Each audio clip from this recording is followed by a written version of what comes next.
ako yung mahirap na kalaban sa aking mga binabangga dahil nag-divest na ako bago pumasok sa politika. Kaya, for example, kung meron kang operating business, pwedeng targetan yung business mo. O baka hindi ka na lang magsasalita para hindi matarget yung business mo.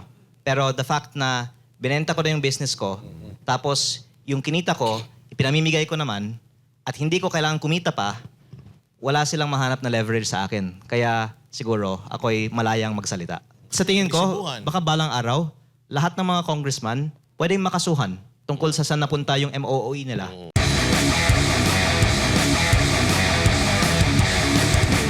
Marami naman pong may kopya na ng files. Hindi lang po ako. Nasa DPWH, ibinigay na rin po nila sa Ombudsman. At ako po ay actually hindi nagbibigay ng maraming mga interviews sa media the last few days kasi hinahayaan ko na lang sila muna na magpaliwanag tungkol sa pagre-release ng mga files na ito. At ang magandang developments, sinasabi naman nila na ino-authenticate nila ngayon.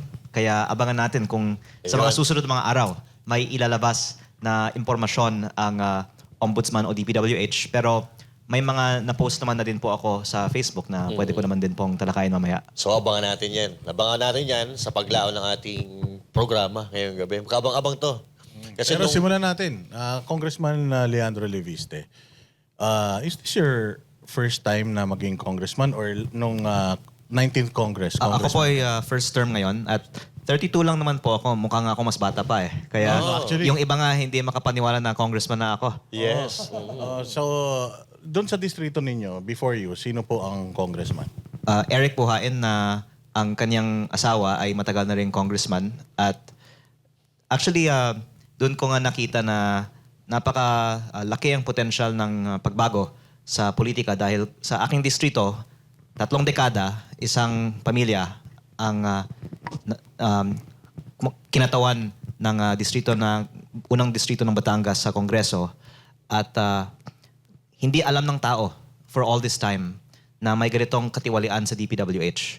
At ang lumalabas pala, lahat ng mga proyekto sa aking distrito ay lutong bidding at substandard.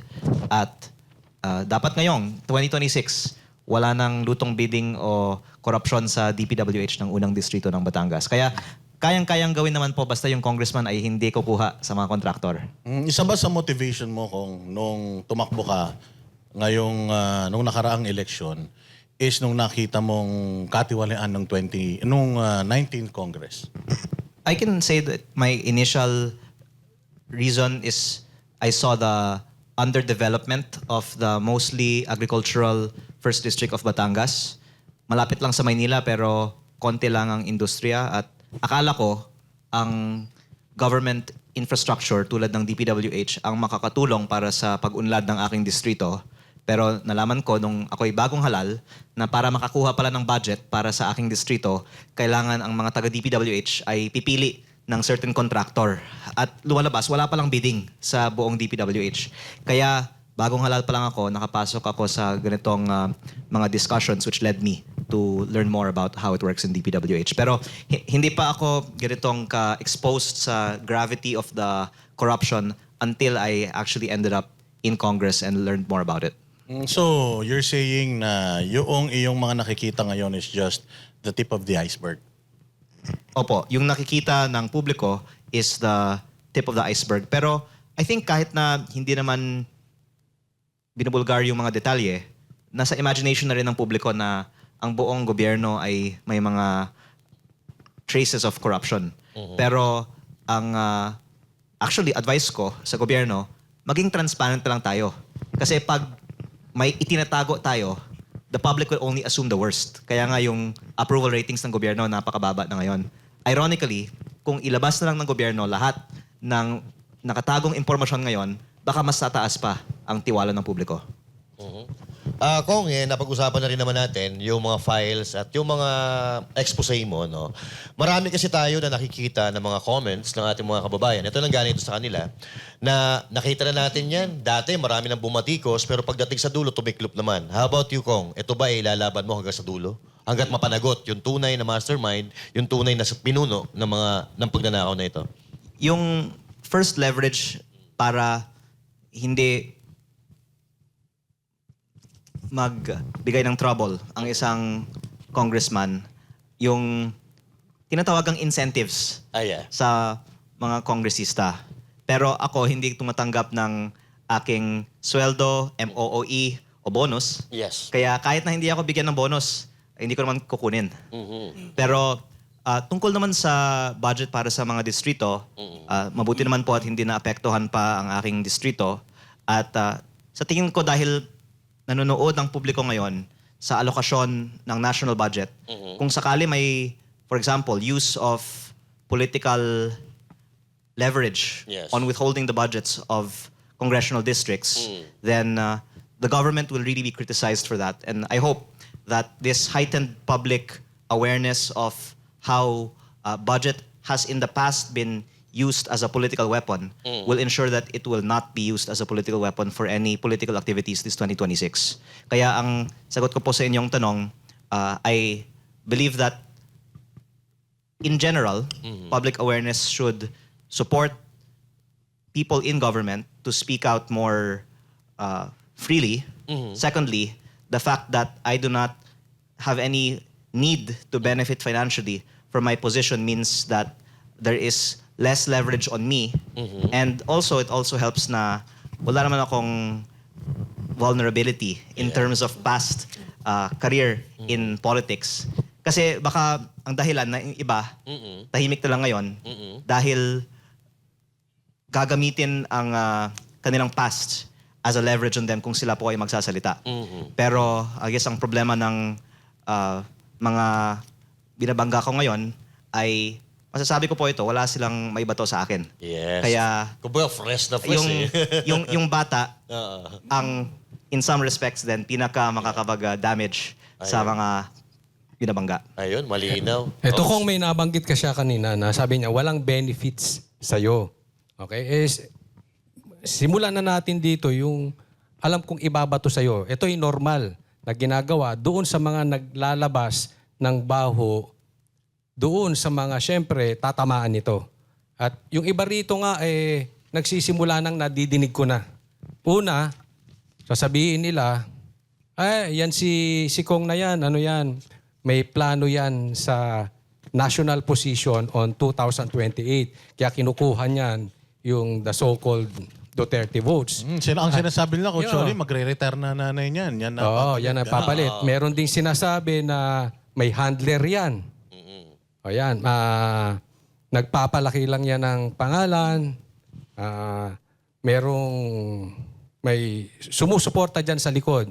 Kaya ganyan yan. So ano masasabi niyo doon? Actually, yung nagsasabi na yung actions ko ay driven by political calculation are disproven by the fact na kung tanungin mo yung mga political experts, mali nga yung ginagawa ko. Kasi marami akong mga binabangga na nagiging kaaway ko na baka will come back to bite me pagdating ng eleksyon. Pero sa akin, ang importante, lumabas yung katotohanan, bahala na po sino yung matatamaan kahit na it's actually in the conventional wisdom not a good politics to make so any enemies. Kasi yung mga pinaka-successful nga sa mga eleksyon minsan yung mga playing safe eh. Pero ang ibang mga hinahangaan ko sa politika, yung mga nagpapakita ng courage kahit na minsan it's not easy to have a lot of enemies. On the point of motives, I think that my life will be so much more peaceful kung tahimik na lang ako tulad ng mga ibang nasa kongreso. Pero the truth is, while it's difficult to make enemies, it's also feels good pag makita mo naman na sumusuporta ang publiko sa ginagawa mo. At kung may benefits man para dyan, well, I would like to just think that what matters is nakakatulong ka sa ginagawa mo. At muli, ang iniisip ko lang is if I can be useful in whatever I do, and if doing so is good or bad, we don't know. It can even be bad. But I just want to be useful and not just be a waste of another seat in Congress, not doing anything for my 3 years in Congress. Okay, kung may tanong ako. Papapatuloy ko na yung tanong niya kanina sa'yo na may plano ka bang tumakbo sa mas mataas sa national na yung coming 2028? May plano ka Naintindihan ba? nyo, Kong. By the way, linawin ko lang, yung mami ko, 2022 na halal. At pwede pang tumakbo ulit sa 2028. Kaya hindi totoo at least yung fact na dahil magre-retiro yung nanay ko, kaya ako nag-iingay ngayon. So no plan sa So, wala national plano. position. Well, that's my first response. My second response is, palagi ko din kinakausap yung nanay ko na dapat sila sa Senado ay maging mas aktibo sa kanilang ginagawa. Pero kaya sila siguro din successful sa kanilang careers kasi nakita nila na there's a benefit to be measured in what they do. So there's pros and cons. But I'm saying that because I do have disagreements in terms of approach with my mom. At siguro, again, thinking about what should be done, kung hindi nangyayari yung mga nakikita kong dapat mangyari, for example, sa Senado, kakausapin ko yung mom ko. Ano bang dapat mangyari na lang. Pero sa ngayon, I can really say that I do not have a political calculation behind what I do in terms of the long term kasi ang gusto ko lang naman magawa is to be as useful and make as much impact as I can at each step and take it one step at a time. Tama. Tuloy ko lang kasi nabanggit mo yung meron kayong minsan disagreements ng yung mother mo.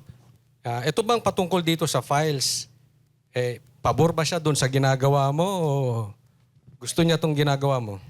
Kaya ko nga po nabanggit na the traditional wisdom is actually mali yung ginagawa ko kasi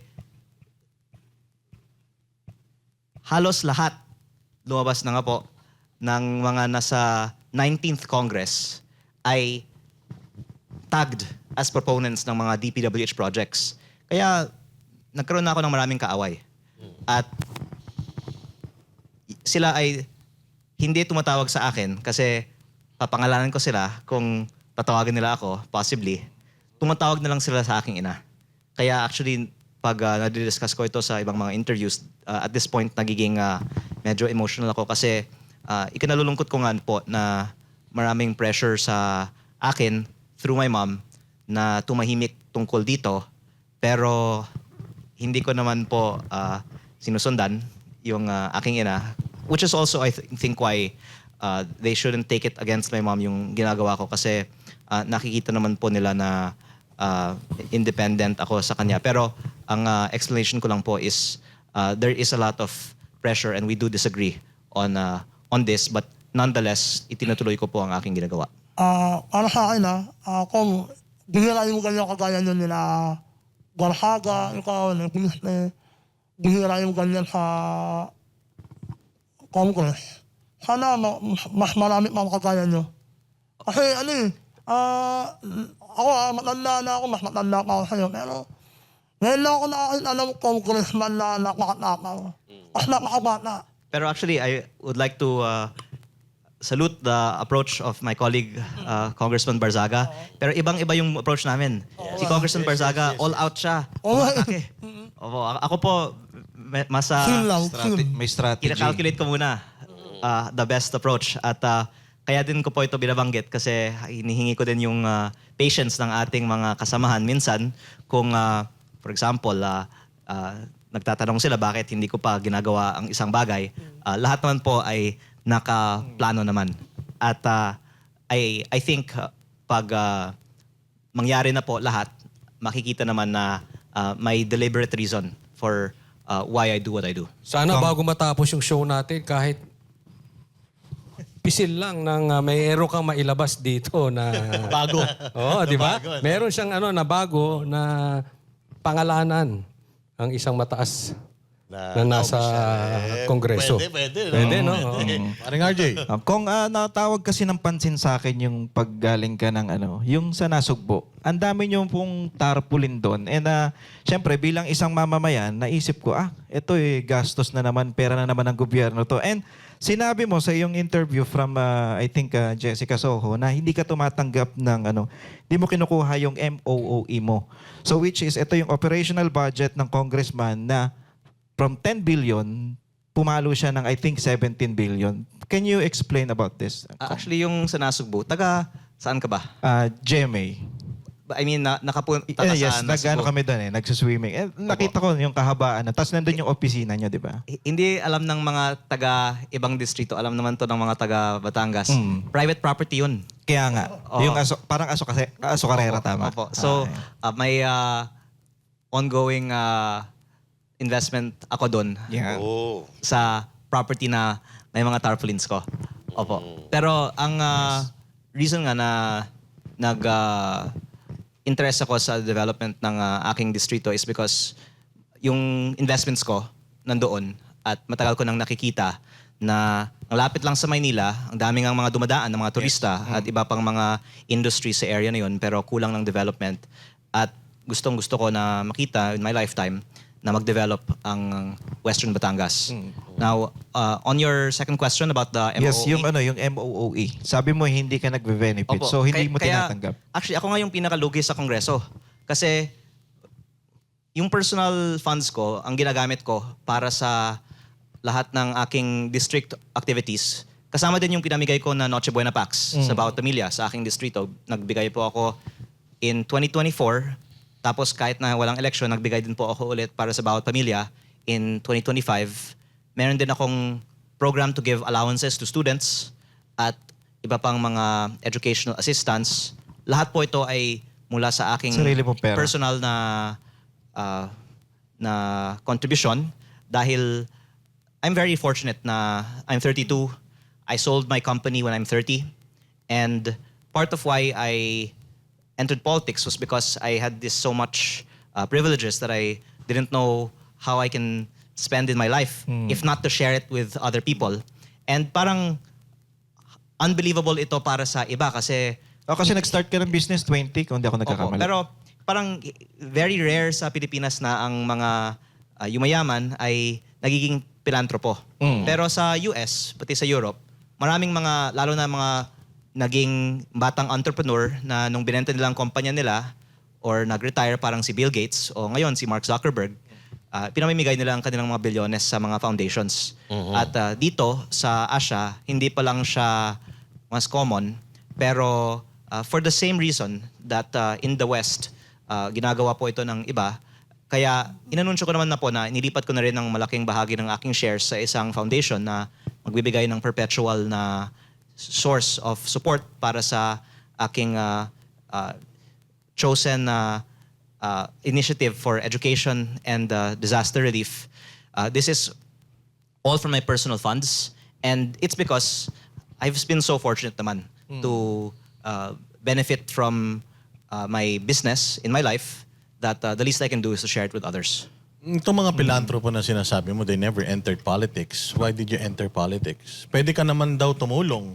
Nagagawa mo ng tumulong nung wala ka sa politika, then why enter politics? Actually, marami naman mga pilantropo din like si Mike Bloomberg na pumasok sa politika o si Elon Musk nakikialam ngayon sa politika.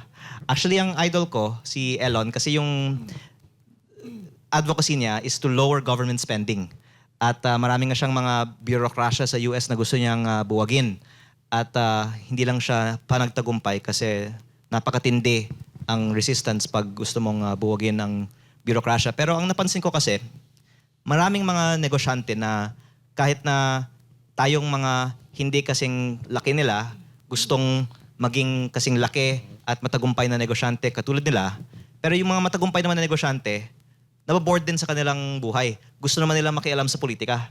Kaya marami din mga nakikialam sa mga political parties dito sa Pilipinas na mga negosyante. So it's really a natural reaction, I think, because in the end of the day, the means to everyone wants to make a difference in their lifetime.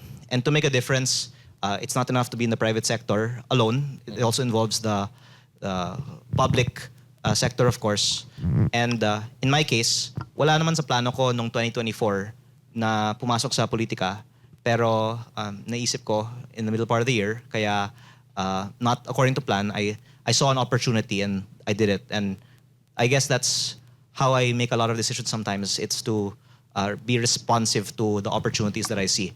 Just like how I said a while ago, itong DPWH, hindi ko naman po na-realize initially na ganitong kagrabe. Pero when there's an opportunity, you go for it, and who knows ano pa yung mga susunod pang mga makikita nating mga opportunities. Kaya namin tinatanong to Kong kasi gusto natin ipakita sa mga nanonood yung kredibilidad ni Leandro Leviste. Maraming nagsasabi na kapag ikaw ay pumasok sa politika, dapat nagda-divest ka na sa mga businesses mo. Dahil baka pwedeng gamitin yung iyong posisyon para sa iyong mga negosyo.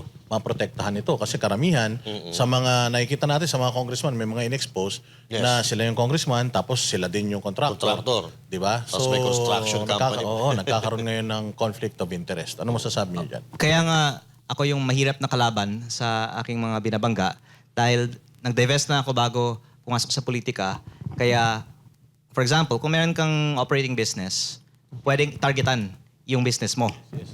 O baka hindi ka na lang magsasalita para hindi matarget yung business mo. Pero the fact na binenta ko na yung business ko, tapos yung kinita ko, ipinamimigay ko naman, at hindi ko kailangan kumita pa, wala silang mahanap na leverage sa akin. Kaya siguro ako'y malayang magsalita. Kung may diinan ko lang yung operational budget ng congressman is 10 billion. So, nabanggit mo rin yun na tumaas siya ng 17 billion. And per year to, tama. Tapos nakakatanggap ang mga congressman, not liquidated to eh. Hindi to parang ito yung mga bagay na hindi kailangan i-audit. Kung may resibo ka o depende sa'yo kung magbibigay ka ng resibo. Ito is 58 million per congressman. Ito yung per day. Tama po ba? Per year. Per At year. Per year. ang Sorry. sagot nga nila tungkol dyan, mas mababa nga sa 2026 kaysa sa 2025 eh. Kung 27 billion yung total budget ng Congress, of which 18 billion is the 2026. It was 6 billion higher pa in 2025. And ang public reaction ay tungkol sa 2 million per congressman. Pero sinabi mo nga 58 million yung total. Yes. At yun actually yung question ko. Hindi kung tunay ba na may 2 million. Kasi sinabi na nga ni Deputy Speaker Puno, may 2 million. Ang question ko, saan napupunta yung natitira sa 58 million? Kasi hindi pa ito sinasagot ng Kongreso. May 58 million per congressman talaga. Baka 10 million dyan, nasa kuryente, tubig, bond paper, ibang mga operating expenses ng Kongreso. Tapos meron tayong na-account na 20 million para sa ating mga office budgets, kasama dyan yung mga break bonus. Yeah. Pero yung natitira, meron kasing mga confidential, literally nakalagay sa breakdown, confidential fund sa breakdown ng Congress. Pero dapat pala natin malaman saan napupunta. Meron din other miscellaneous expenses at kasama dito ang professional services na pambayad sa mga consultants ng Kongreso. Meron akong mga nakausap ng mga consultants na nagsabi sila po ay binabayaran ng cash kaya walang listahan. At dapat talagang i-deklara ng Kongreso sino ang lahat ng mga consultants na ito. At meron din opisyal na programa ang Kongreso na CARE program para sa mga social media consultants. Nagte-training sila sa Kongreso tungkol sa ano yung ipapost nila sa Facebook para ipagtanggol ang kabutihan ng Kongreso. At ang lumalabas, ang kalahati ng mysterious MOOE fund na ito ay maaaring napupunta sa social media activities at baka yung mga paboritong mga influencers natin sa Facebook na nagtatanggol para sa Kongreso at sa budget ng Kongreso ay pinapondohan pala ng budget ng Kongreso. Nabanggit niyo ba yung nakabayong yung binibigay sa kanila or naka-paper bag? Opo, yung iba. Mismong nagsabi sa akin na sila po ay binabayad ng cash sa supot o backpack. Sana all. Kung mabalikan ko lang. Di ba Sana ikaw din, may MOOE. Pero sabi mo hindi mo kinukuha yon. So saan nanggagaling talagang pera mo yung pinambabayad o pinangpapasahod mo sa mga tao mo? Opo. At maliit lang yung binibigay ng Kongreso kumpara sa Iba. halaga ng Noche Buena para sa lahat ng mga pamilya sa aking distrito. Kaya yun nga yung sinasabi ko na walang ma-withhold na budget ang Kongreso sa akin kasi kahit na hindi ako bigyan, hindi ko naman kinukuha at mas malaki naman ang ginagastos ko. Hindi ka talaga nila masusuhulan, ano? Kasi yun ang nangyayari sa ibang Congress eh. Parang congressman, sinusuhulan sila kaya nananahimik. Opo. Kung anong reason, ba't hindi mo tinatanggap? Samantalang tinatanggap naman nila. And ikaw, kung halimbawa tatanggapin mo naman yung MOE mo, alam naman ng tao mapupunta sa nama dahil matuwid ka. Pwede mo Kasi namang sa tingin ko, isubukan. baka balang araw, lahat ng mga congressman pwedeng makasuhan tungkol sa saan napunta yung MOOE nila. Okay. So napag-usapan na rin na naman natin yan. Kasi base doon sa pinag-uusapan natin, marami talaga na tumatanggap ng mga congressmen. So ngayon, kung ikaw ay ordinaryong Pilipino kong, magtitiwala ka pa ba sa Kongreso? Well, karamihan naman ng mga Pilipino ay nagtitiwala sa kanilang kongresista. At I think that has to still be reconciled. But perhaps in the coming election, many members of Congress will need to explain some more because many of these revelations are only coming more recently. But I think that Congress as an institution has a very low trust rating. Now. So that answers your question that maybe only 20% of the public approves of Congress as an institution. And that's why I find it funny that many people are defending the budget of Congress as if they think that it will change the public's perception. I think the best way to defend Congress is not through words but through action. Yes. And to just show the public where the money is going. Tama. Ito nga, napaka-unfair, no? Katulad lang sinasabi mo. Ikaw, kumukontra ka sa katiwalian, kumukontra ka sa mga nakawan sa gobyerno. Samantalang itong iba, alam naman nila na may nangyayaring hindi maganda sa gobyerno. So, alam ko ito, suntok sa buwan ito eh. Kasi kailangan mo munang mapatunayan na kasabwat sila sa pagnanakaw bago mo sila maparusahan. Pero in the future, naiisip mo ba, alam mo suntok sa buwan ito, pero magagawan kaya nating ng paraan para ma-sanction itong mga trabahador ng gobyerno na nananahimik, na obvious na may nangyayaring katiwalian o nakawan sa gobyerno? Baka wala na pong matitira. Pero ang maganda ding development ngayon, marami din mga rank and file na nagbibigay na rin ng impormasyon. Yes. Kaya I'm very thankful to the people that send me messages on Facebook or my email. And yun din po ay isa sa mga sources ng aking mga inilalabas, yung mga whistleblowers na nagbibigay ng impormasyon. Kaya hindi naman yung buong gobyerno ay walang konsyensya. May mga tao na nagtatrabaho sa mga government offices na nakikita nila yung mga masamang ginagawa at humahanap po sila ng mga ways to report what they see. Yun, nabanggit mo yung baka wala nang matitira. Hindi. Siyempre, meron matitiro dyan. Meron dyan, for sure. No? Pero focus tayo dun sa lower house, sa mga congressmen. Ilang kayang porsyento? More or less lang ha. Hindi naman natin pwedeng ma-eksakto yan eh. Meron pa bang kalahati dyan ng matino? 10%, 20%, 30%? May mga congressman kahit na matagal nang nasa Congress na talagang hindi tumatanggap ng kickback. Dahil I of course hear it from them. I also hear it from people in their districts and I believe them. Pero I guess they also are not confrontational to stop the actions happening in their district engineering offices. Parang hindi lang nila papakialaman yung corruption. Kaya yung nangyayari, yung mga district engineering office staff ng DPWH ang kumukuha ng porsyento sa mga proyekto. Dahil, syempre, yung kausap naman ng contractor at yung mga nagbabayad sa contractor ay yung DPWH office. Depende na lang sa kanila kung may i-remit nila sa congressman. Kaya ako natanong kung ilang porsyento kasi para makita natin gano'n na ba kalalim talaga ang problema natin dun sa sistema. Pero ang point ko is actually, sa buong bansa, meron talagang kickback sa DPWH. The question lang is kung sa ilang mga distrito, may mga hindi nagre-remit sa congressman. Pero hindi pwedeng i-deny na may kickback sa lahat ng mga opisina ng DPWH sa buong bansa. At ang proof dyan, yung testimony mismo ni dating Yusek Roberto Bernardo. Pero in terms of in Congress, I guess there are many also who are not partaking in that themselves. But I think the problem for the whole flood control investigation is when you implicate a few members of Congress who have dealings with many members of Congress, talagang maraming mga madadawit dyan. And I am very curious to see in the next few weeks how they will file charges on a few who have dealings with many. And if eventually it will either mean that many will have to be involved or they will have to make some reason why not is it everyone safe to will be say affected. na itong ghost projects, itong flood control projects anomaly, it started on the 19th Congress?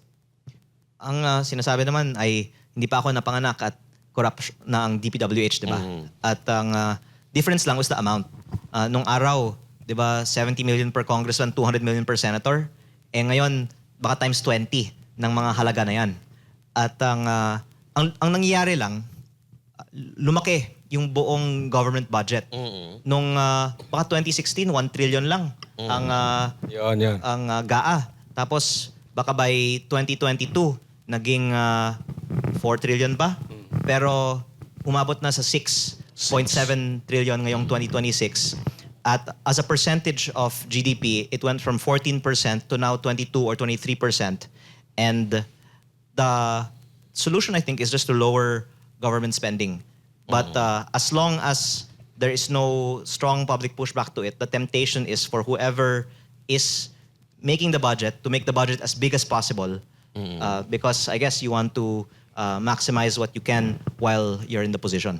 Okay, so these are the 10 top government agencies with biggest allocation in 2026. Department of Education, Department of Public Works and Highway, Department of Health, at et cetera, et cetera. Do you agree? Is this fair para sa inyo or Yes, the ano masasabi nito sa budget? budgets are publicly disclosed naman. And in 2025, the DPWH actually exceeded the DepEd, if I'm not mistaken. In 2024, by even more so, kasi that's only the programmed appropriation. Programmed, Meron yes. pang unprogrammed appropriation. By the way, this is one thing na dapat mabuksan pa in the coming weeks. Yung pinaka-worst na katiwalayaan sa DPWH ay hindi pa na Nabubuksan. nabubuksan. Kasi yung unprogrammed appropriation na nanggaling sa PhilHealth funds ay napunta majority sa flood control. Ang natitira naman sa iba pang mga dubious projects. Kahit sa sarili kong distrito, meron din mga projects na ito. At yung mga programmed appropriation, ang Congress ang nag-select Yes. ng projects. At may mga paliwanag, requested sila by the local government units. Ang congressman ay identified as the proponent for many of the projects. Pero yung unprogrammed appropriation, it's already a fact that galing yan sa PhilHealth Fund. It was so important to divert the PhilHealth and the PDIC to fund these projects. Pero hindi pa nabubuksan ano yung 214 billion pesos of DPWH projects that were funded by unprogrammed appropriation. At ang lumalabas nga po, majority was flood control and almost all of it is substandard. At ang tanong, sino ang pumili ng 214 billion pesos of DPWH projects that had to be funded from unprogrammed appropriations? So I think that will be one of the biggest things that na bubuksan pa sa mga susunod na mga linggo. Ayun. So, ang problema talaga natin, unprogrammed, doon talaga nanggagaling yung ano eh. Kumbaga, ito ang nagiging tambayan ng mga korap na politiko, yung unprogrammed fund. Kasi ito, unliquidated ito eh. Kumbaga, they can spend it anytime they want lang na, ano lang eh, kumbaga, ano ba, certification lang? Ito yun, di ba? Similar siya sa programmed, except yung program dumaan sa Kongreso. Yung unprogrammed, executive yung pumili. Yes. At kinuha pa yung PhilHealth at yung PDIC para pondohan ito. Yes. Kaya yung hindi ko pa nakita na itinanong, yung 214 billion na yan, bakit napaka-importante yung mga proyektong yan na kinuha pa yung ganong pondo para dito at hindi pa nabuksan ano yung 214 billion na yan? Ayun. Ang lumalabas, karamihan po ay flood control. So itong 2026 GAA, no? For 2 consecutive na budget natin, pinakamataas ang DPWH, which is, sabi sa batas, dapat pinakamataas ang education sector. I think DepEd mas mataas na sa 2026 kaysa sa Ngayong DPWH. 2026, yes. But 2024 and 2025, it was actually... DPWH. In-expose yan ni Yes. Congressman Arnie Teves before na mas mataas ang budget ng DPWH. 2 consecutive, 24 and 25. Ngayon 26, mas mataas na ang budget ng Department of Education sa programmed, program ba, tawag dito, appropriations ba tawag dito. So sa mga unprogrammed, makikita ba natin dun sa mga unprogrammed appropriations nila na I parang think, lumalabas kalahati yung agwat ng... Tinigilan na rin yung unprogrammed DPWH projects kahit sa 2025 nung nagalit ang publiko tungkol sa unprogrammed in the late part of 2024, sa 2025 tinigil na. And itong 2026 sa na budget, 2026, I think wala nang unprogrammed funded by DPWH. Pero yung 2024 na unprogrammed ay ongoing pa. So this is a little bit technical already, pero yung isang pinananawagan ko ay sana kung tunay na gusto nating tigilan ng korupsyon, dapat yung mga proyekto na proven na funded by corruption and involved in corruption ay ikansela. Pero despite all of the investigations on certain projects, hindi pa nga kinansela ang mga ongoing projects na ito. So wala pa. May mga nagsasabi baka dahil binayaran na ang mga proyektong ito. So ito, dapat may nagbabantay dito eh. Pero itong Senate kasi, may napanood akong balita na parang walang nag-pick up eh. Pero napanood ko ito one time na yung Senate daw ay hindi na nila itatouch.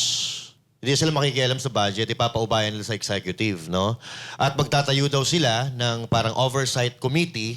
So, ito ba'y makakatulong kung sila-sila din na naman gagawa, katulad ng ICI? Sila-sila din ang gumawa. Alam ba, sinasabi nga ng publiko na sila ang may kagagawan, pero sila rin mag-iimbestiga. So, is it right para sa inyo, Kong? Oo. Depende kung sinong ilagay nila sa oversight committee. Ang mangyayari nito, sila-sila din na naman ang maglalagay kung ng mga tao doon sa oversight committee. Opo. I think kung sincere ang desire for oversight, dapat halo-halo. At pati yung mga nasa minority or nasa opposition ay ilagay din sa oversight committee. Pwede. Para kahit may question, itong mga nasa opposition, meron silang representative doon. Kaya lang, ang problema ko bakit hindi makikialam yung Senate sa budgeting? Kung halimbawa, may nakikita silang katiwalian. I think they will be in the oversight committee naman din. Both houses will be there. Pero dapat pati yung minority Meron din, ay dapat. meron din representation sa oversight committee. I see. Kong, yung DPWH, tinanggal daw nila yung mga flood control projects, pero nagdagdag naman sila from the original budget na 16 billion, nagdagdag sila ng 17 billion para sa farm-to-market road. Parang nabanggit nyo rin before na panibagong flood control scandal or scam na naman to. Ayun. Opo. Yung farm-to-market roads, well known to be a source of corruption dahil mahirap din na i-audit ang mga ganyang klaseng mga proyekto na nasa bukid na baka dahil maliit, hindi siya kasing nababantayan. At sa aking distrito, kulang na kulang ang alokasyon ng farm-to-market roads. Pero inalok ako ni Congressman Garjola ng farm-to-market roads basta siya ang pipili ng contractor. Kaya ako nagreklamo din tungkol sa farm-to-market roads kasi alam ko na hindi naman equitable din ang distribution yan at kung may discretion, may temptation na yung nag-allocate, ibebenta na lang niya sa contractor yung alokasyon. Pero yung mas malaking halaga ay nasa asphalt overlay. At ang ipinagmalaki ng DPWH nung Nobyembre, ang sinabi nilang pinakamalaking reforma na gagawin nila ay ang pagbaba ng presyo ng mga construction materials by up to 50%. Ang pinakamalaking ibinaba ay nasa presyo ng asfalto by up to 67% pa nga. Pero nung Disyembre, ay Gusto ibinalik ibalik, yes. sa dating presyo. In the end, I think binawasan ng konti. Parang sa aking distrito, nagsulat ako sa Committee on Accounts, Appropriations, kung pwedeng ibaba ng 25 to 30% ang presyo ng mga road projects in general, yung mga asphalt projects by 50%.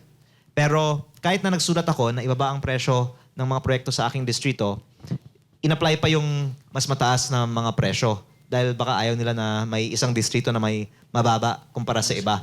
Pero ang own estimate of DPWH shows that the asphalt projects are on average 100% overpriced. And for us to then approve the budget with those prices na ang sinabi nila, kung hindi natin naaprubahan, baka babagsak ang ekonomiya. Hindi yun totoo. Unang-una, dahil yung recomputed prices ay based on market, based on their estimates, based on private sector din naman. At kung masyadong mababa, edi iparibid mo at that point sa mas mataas na presyo. Pero very suspicious talaga sa akin na talagang ipinaglaban na ibalik ang mga mataas na mga presyo nung Desyembre. At yun din po ay isang reflection na may bias towards spending ang mga opisyales sa ating gobyerno at hindi nila iniisip na galing naman yan sa utang. Alam nyo naman po na 1.6 trillion pesos ang ating deficit sa 2025. Yan po ay itong utang natin. Akala ng mga iba, pag hindi gumastos ang gobyerno, nawawalan ang bansa.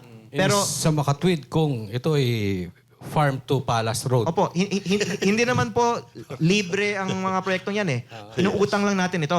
Kaya kung nabawasan ang ating spending, the good side is nabawasan din ang ating inuutang. 'Di ba? Pero ang gusto ko lang constructively i-espouse sa Congress this year, kahit wag na tayong magturuan na magnanakaw ka, may corruption dito, bawasan na natin ang ating ginagastos. Pero ang pinaka hindi mo maririnig na salita sa Kongreso ay bakit Magtipid. na lang natin hindi bawasan ng budget o magtipid? Kasi ang nangyari, ipinagmalaki na wala ng flood control.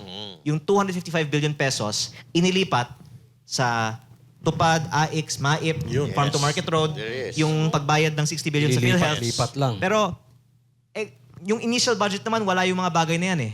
Kaya bakit hindi na lang yung 255 na yun, tipid. At yung 6.7 naging 6.5. Doon ko po nakikita na yung biggest issue facing our country is the spending because I'm sorry to go into this more technical discussion here, but the country's deficit to GDP of 6% is already above the recommended levels, especially because our GDP growth is now gonna be just 4% or even less. Sabi daw, mag-3 something pa nga. And then the debt to GDP is already 64. It will approach 70 maybe by next year because we keep on borrowing more than our growth is supporting. And the effect of all this is already around 20% of our government revenues is going to pay interest. If we keep going at this rate, it's going to be 30%. Soon enough, we will not be able to support these big budgets because our revenues are just going to pay debt. And that's also going to increase our cost of borrowing. And one thing that I can say is if you keep going like this, I think that the people in the financial community will agree with the following statement. By 2027, the Philippines will have a credit downgrade. Nako. In the last two administrations, the boon to the economy was we had credit upgrade, kaya dumami ang ating foreign investment. Pag ma-downgrade pa ang ating credit rating, yan yung magiging judgment na ng business community na bagsak ang ating ekonomiya at sana we take action this 2026 on lowering spending before this catastrophic event will happen possibly in 2027. Congressman, may nabanggit ka kanina na si Congressman Gardiola ang namimili ng mga engineer. Tama ba yan? Siya ay nag-allocate ng budget dahil nagpadala sa akin ng listahan ng mga farm-to-market roads. Imbes na DA ang kausap para sa mga farm-to-market roads, siya ang Siya ang kausap. kausap. Pero tama ba yun? O mali yun? Ay, mali talaga dahil Construction Workers Solidarity Party list siya, hindi naman siya Department of Agriculture. Tama. So talagang may depekto doon sa ganung ginagawa niya, no? At Kasi kahit marami na rin nagsabi niyan eh. At kahit ngayon, wala namang transparency tungkol sa paano ipinamamahagi ang 32 billion peso farm-to-market road budget na ito. Basta kung ano yung nakukuha mo, dapat masaya ka na dun. Pero kaya nga parang may iba na unhappy sa pagka-question ko sa budget allocation process na to. Kasi sa Congress, basta bibigyan ka ng farm-to-market road, dapat manihimik ka na tungkol sa Ganun na allocation yung- ng ganun na yung farm-to-market rules road. ngayon. Meron ka na sa'yo. Pero gusto ko malaman, magkano sa kanya? At bakit yan ang ibinigay sa kanya at ito ang nabigay sa bawat isa? Anong meron kay Congressman Guardiola? Bakit parang sinasabi ng iba na madami namang mga contractors din na mga congressman, pero bakit siya yung talagang nakafocus ka? Siya yung pinakamalaki ngayon. Dahil ang ICI nagsabi sa akin, number 1 si Zaldico, number 2 si Garjola, number 3 si Diskaya. Si Kong Zaldi hindi na congressman. Kaya yung pinakamalaking natitira sa kongreso ngayon ay si Garjola. At siya din ay kababayan ko. At kinausap ako mismo tungkol sa mga proyekto sa aking distrito dahil meron siyang mga proyekto sa 2 bayan sa aking distrito.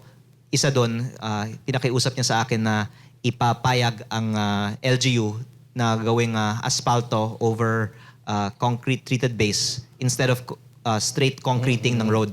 Dahil ang sinabi sa akin nga ng aking district engineer, mas mabilis ang trabaho pag asphalt kaysa concrete.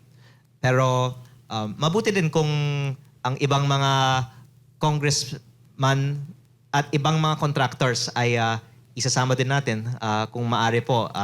Pero baka one at a time. Pero may isa din na rin akong nabanggit. Dahil yung pinakamalaking contractor actually sa aking distrito over the years. Si Kong Garjola kasi recently dumami ang kontrata niya sa aking distrito. Pero over time, yung pinakamalaki ay isang kumpanya, ang pangalan GCI. At meron din isa siyang company, Bicol Gold Rock, owned by the Ebasco family from Camarines Sur. Kaya ko ito nabanggit, kung paari kong linawin ito. Ang isa sa mga kasamaan ko sa Kongreso, sinabi ko, lahat ng mga congressman at party list ay pwedeng mag-submit ng project na isasama ng DPWH sa NEP. At ayon sa listahan ni Yumaong Yusek Cabral, may 150 million ang Bicol Saro Party List sa 2025 NEP na napunta sa 2 road projects sa Pamplona at Pasacao, Camarines Sur. At nung sinabi ko, ang Bicol Saro Party List ay may proyekto. At ang representative ng Bicol Saro Party List ay si Terry Redon. Sinabi ni Kong Redon, sinungaling ako. Dahil wala daw siya sa kongreso noon. Nako.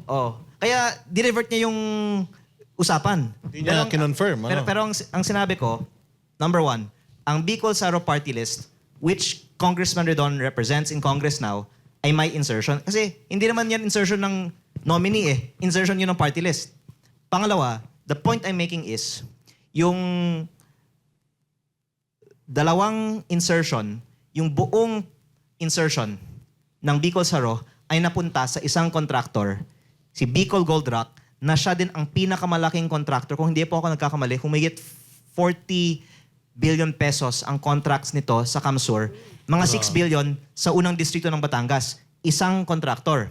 At maaaring tignan kung may kaugnayan ang Ebasco family companies sa mga principals ng Bicol Saro Party List.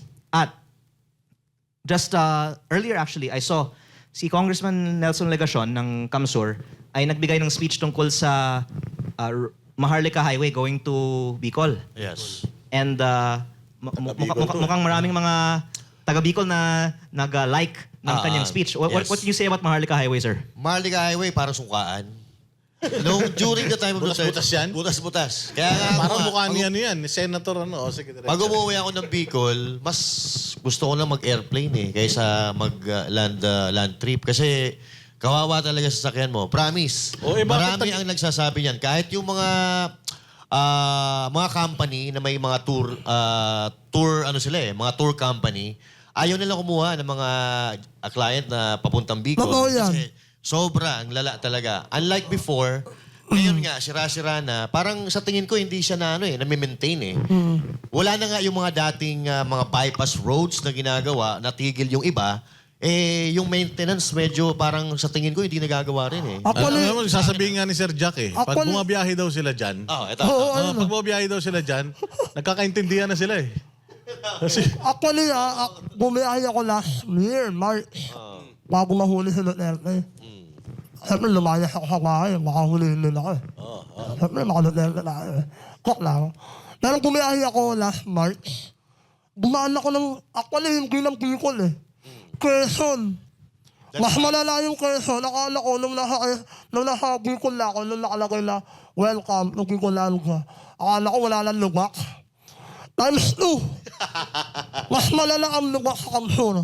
Actually, the road... Kamsur to Cam Norte, hanggang Albay. Kalahati ng Albay.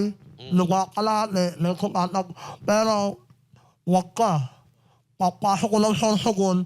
Ang ganda. Promise. Ang ganda ng Kala mo na halo kayo, Makati. sino ba? Patag. Sino ba taga Sino ba Sorsogon? taga Sorsogon? Siyempre, si Senator Ay. Chris Sino Escudero. ano doon, So Mayor? saan pinaka-lubak-lubak ang Maharlika? Kung Bicol lang Kamsur. Eto, Hanggang- eto kong. Ayun. Kasi kauwi ko Ano lang ba? last 2 months ago. That starts from Quezon, Camarines Sur, Camarines Norte, Yung Maharlika na Maharlika highway. Highway, napakahaba niyan. Ang Maharlika Highway, mula yan dyan sa Quezon hanggang papuntang Camarines Sur na yan. Na napakalala talaga na nagkaka-traffic kasi minsan kumbaga isang lane lang yung nadadaanan kasi ginagawa nakatiwangwang yung iba. Alam niyo, magandang case study ito Walang official explanation bakit ang Maharlika ay isang highway pero iba-ibang klase ang kalidad ng Maharlika Highway pag Yes. iba-ibang mga probinsya. Yes. At iba-iba din ang mga kontraktor. Bakit sa Sorsogon, Albay at Quezon, iba yung contractor kaysa sa Maharlika sa Ayun. Kamsur. Ayun. Kaya humihingi ako ng tulong sa lahat ng inyong mga viewers na taga Ayun. Kamsur. Bakit puro Bicol Gold Rock o GCI ang nananalong contractor sa mga DPWH projects sa Kamsur? Yun po sana ang maimbestigahan natin. Kasi magtataka ka kung kasi bakit sa Albay maganda? Bakit doon sa Sorsogon maganda yung kalsada? Kasi iba yung contractor. Yun. Kaya ang tanong, bakit itong contractor na ito ang nananalo ng halos lahat ng mga ganitong klaseng mga proyekto sa Kamsur? Kung sablay naman yung ginagawa nila doon sa Maharlika, di ba? Bakit sila pa rin yung nananalo? Tama yun, Kong. Baka sir, alam niyo bakit? Mahirap magsalita nang wala tayong Ako na magkahaki. Ako na magkahaki. Ano magsabi? Corruption. Palakasan. Sino yun? Pangalanan Ayun, mo. baka mawala ako eh. Papunglanan ako mawala. Kayo na mahala. Baka corruption. Marami nang galit sa'yo. Kaya ako eh. Diba? Basta So, sa akin, dyan sa ano na yan, Maharlika highway na yan, basta Bicol, gold rock na yung Gold rock nakakakuha. na. Oo. At itong gold rock na ito ay connected sa Bicol Saro Party List. Tama ba? Nagkataon, lahat ng mga insertion niya napunta kay Gold Rock. And yung may-ari ng gold rock, I see, Ang bidding dapat competitive eh. Dapat, oo. Bakit parehong contractor yung nananalo sa mga proyektong ito? Alam mo, baka sila lang pag, nagbibid. pag may oras tayo ngayong 2026, buksan lang natin lahat ng mga data ng mga bidding ng DPWH. Pwede. Kasi patunay na hindi competitive ang bidding pag halimbawa 100 million yung budget, tapos yung mga bidder tatlo, 99, 98, 97. Bakit walang nagbid ng 90 o 85? ang naririnig natin dyan kung ginagawa pa lang daw yung bidding, may nanalo na eh. Parang ganun yung naririnig natin. I don't know kasi ikaw nasa loob ng Kongreso. Ganun po ba talaga yung nangyayari? Yun nga po yung alegasyon. Pero kung tunay na may collusion at lutuan ng mga bidding, hindi lang dapat 3 o 10 kontraktor ang makulong. Dapat lahat ng mga nananalong mga kontraktor, pati yung mga losing contractor na kakonsyaba nila sa lutuan ng bidding, makasuhan. Pero Tama. napakahirap naman ito para sa ating gobyerno dahil wala na magbibid sa mga government contracts. So it's really a big problem. But that's why I'm just calling out let's just say it, hypocrisy in the ongoing investigations. Kasi kung tunay nating gustong linis ang sistemang ito, hindi dapat tayo mamili lang Yes. ng iilan na mga distrito o mga kontraktor. Tsaka kanina may nasabi ka na overspending, no? Parang hindi na ma-manage ata ng maayos yung pondo ng gobyerno. Kasi kung makikita po natin, base sa nagdaang allocation, ang may pinakamalaking budget ata, if I'm not mistaken, is Congressman Sandro Marcos, and pangalawa ata is si Congressman then Speaker Romualdez, which is 15 billion and 14 billion kay ano. Na kung ikukumpara natin doon sa ibang distrito, mas malalaki yung pangangailangan nila. Mas malalaki yung pangangailangan nila sa kanilang distrito compare sa district ni Congressman Sandro Marcos and Romualdez. So, parang sa akin, parang ang nangyayari may favoritism or dahil kapag-anak ka ng Pangulo. Kasi, kung pagbabasihan natin yung figure, yung numbers, ganun po talaga eh. Yun talagang realidad na nangyari. So, what can you say about it? Parang Actually, doon may mali na eh. Isang dahilan na gusto kong hayaan ng DPWH mag-comment sa in-upload kong mga Cabral files. Dahil yun nga yung nagsistick out sa listahan ni Yumaong Yusek Cabral, yung budget per district at sino ang nakakuha ng pinakamalaking budget. At ito actually ay verifiable based on publicly available data. Yes. At it's a bit funny na such basic information like magkano ang alokasyon ng isang distrito hindi pa naikumpirma ng DPWH. Baka may dahilan Yun. na ayaw nilang ikumpirma. Yes. Pero sana ang media naman sa susunod na pagkakataon na interviewin ang DPWH ay magtanong, totoo ba na ito ang alokasyon? Dahil kung maganda naman ang mga projects, hindi natin dapat ikahiya na malaki ang nadala natin sa ating distrito. Dapat ipagmalaki pa nga natin, di ba? Bakit yung ibang media, pagka yung tanong sa'yo, mabigat? Pero pag nagtatanong sila sa ibang politiko, parang ang gagaan ng mga tanong. Yung ba yung nag-interview yung babae? Pero iba-iba. Hindi lang yung babae na yun, ha? Maraming iba. Marami pa. Pagka nakikita nilang may leaning dito sa kabila, matitindi. Talagang binakbakbakan nila ng tanong na akala naman nila, kaya nila.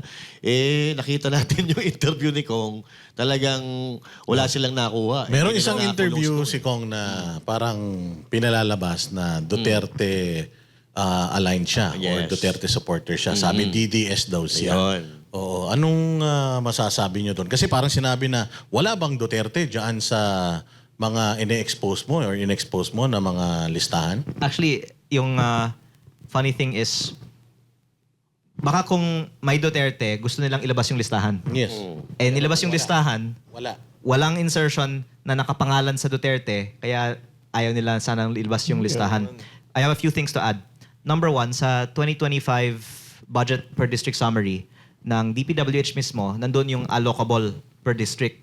4 na distrito sa bansa ay 0 ang allocable budget. 2 sa Davao City, 1 sa Davao del Norte, at 1 sa Zamboanga City. Sino ba yung mga nandun? Kasi... Congressman Puro Davao Pulong, Ungab, Bebot Alvarez, at Kimer Olaso, if I'm not Yun. mistaken. At dapat lang ikumpirma ng DPWH, totoo ba ito o hindi. Ayan. Kasi factual naman yan eh. Yes. Pangalawa, sa list of proponents ng insertions, nandiyan din po. At kaya parang ikinalungkot ng ibang mga nag-i-interview na tinanong ako, meron ba si Duterte dyan? Sabi ko, wala. Eh, parang Ito, Kong. hindi yun yung sagot na gusto nilang marinig eh. Pwede mong sagutin o kung ayaw mo sagutin, okay lang. Pero dediretsuhin ko na. Andiyan ba sa listahan si Congressman Romualdez? Halos buong 19th Congress Nako. ay nandun. Kaya, Pero Sino lang wala? si Congressman Pulong, nasa 19th Congress, wala siya doon. Yun. Yun At o, yung allocable niya, 0. Sa DDS 2025. ka. Ito ba mga zero na to? Ito, So process of elimination. Pag hindi niya nabanggit, nandun. Kaya, Sinasabi ko lang naman yung nakalagay sa listahan eh. Baka dahil dito, dapat maglagay na lang sila ng project sa kanila para masabi nila meron. Pero sa 2025 talagang wala. Pero kung ang nanay mo, nandoon ba? Sa... Halos lahat na-report naman na ng bilyonaryo. Sa buong bansa, 4 lang ang district congressman na wala. Ito ngayon titingnan natin. Kung magtutugma ngayon, yung hawak nila na dokumento, tsaka dun sa hawak mo. Ngayon, Kong, Kaya eagerly awaiting tayo ano yung officials ng sikot. Kasi imposible na makaiwas sila sa tanong na yan. Yes or no lang factual. Yes. At hindi lang ako may kopya nito, pati PCIJ na Meron na hindi naman DDS ang PCIJ, di ba? Inilabas ng PCIJ ito. Yes. Alam na to ng Very critical pa nga DPWH. yan. Galing nga sa kanila At hindi lang ako yung So nagsabi. bakit di pa nila PCIJ. ilabas? I-verify pa ata. Actually, I-authenticate pa ata. Sincerely, naawa ko kay Secretary Vince Dizon. Kasi Huwag ka maawa dun, sir. naiipit siya. Bakit siya nagpapaipit? Hindi naman siya pwede magsinungaling. Kaya kung napansin nyo, mula nung namatay si Yumaong Yusek Cabral, hindi na siya nagpa-presscon. Yes. Tsaka napapansin ko kung parang yung usapan, pagka papunta na doon, dinadivert niya Medyo, parang makaiwas lang ba? Pero So again, kung... maawa naman tayo sa kanya. Ayan, pwede. Buti na nga ito si So Kong, maawa maawa pa tayo sa kanya na manahimik na lang siya. Parang wala siyang alam. Ganun ba? Ano sinasabi natin So kung ito, yung kay Yusek Cabral, kasi isa pa sa issue na sinasabi nila, illegal daw yung pag-acquire mo ng mga documents na meron ka from Yusek Cabral. May mga CCTV footages naman na mukhang hindi naman kayo nag-aaway o hindi naman mainit yung inyong pag-uusap. Totoo ba na pinwersa mo sila at nasugatan mo pa nga daw? Nakikipag-agawang ka raw ng dokumento sa kanila? Ikaw lang po nabanggit na yung CCTV footage na inilabas nila, nagpapakita naman na, una, hawak ko yung dokumento, kaya authentic yung dokumento. At pinag-uusapan namin as we were walking through the hallway ng maayos naman. At hindi lang yun, 3.5 buwan ang lumipas mula noon at ng kanyang death na wala naman din siyang sinabi. By the way, November ko pa sinasabi sa publiko na meron akong kopya nitong datos at at the time, hindi lang pinag-interesan ng iba ang sinasabi ko tungkol dito.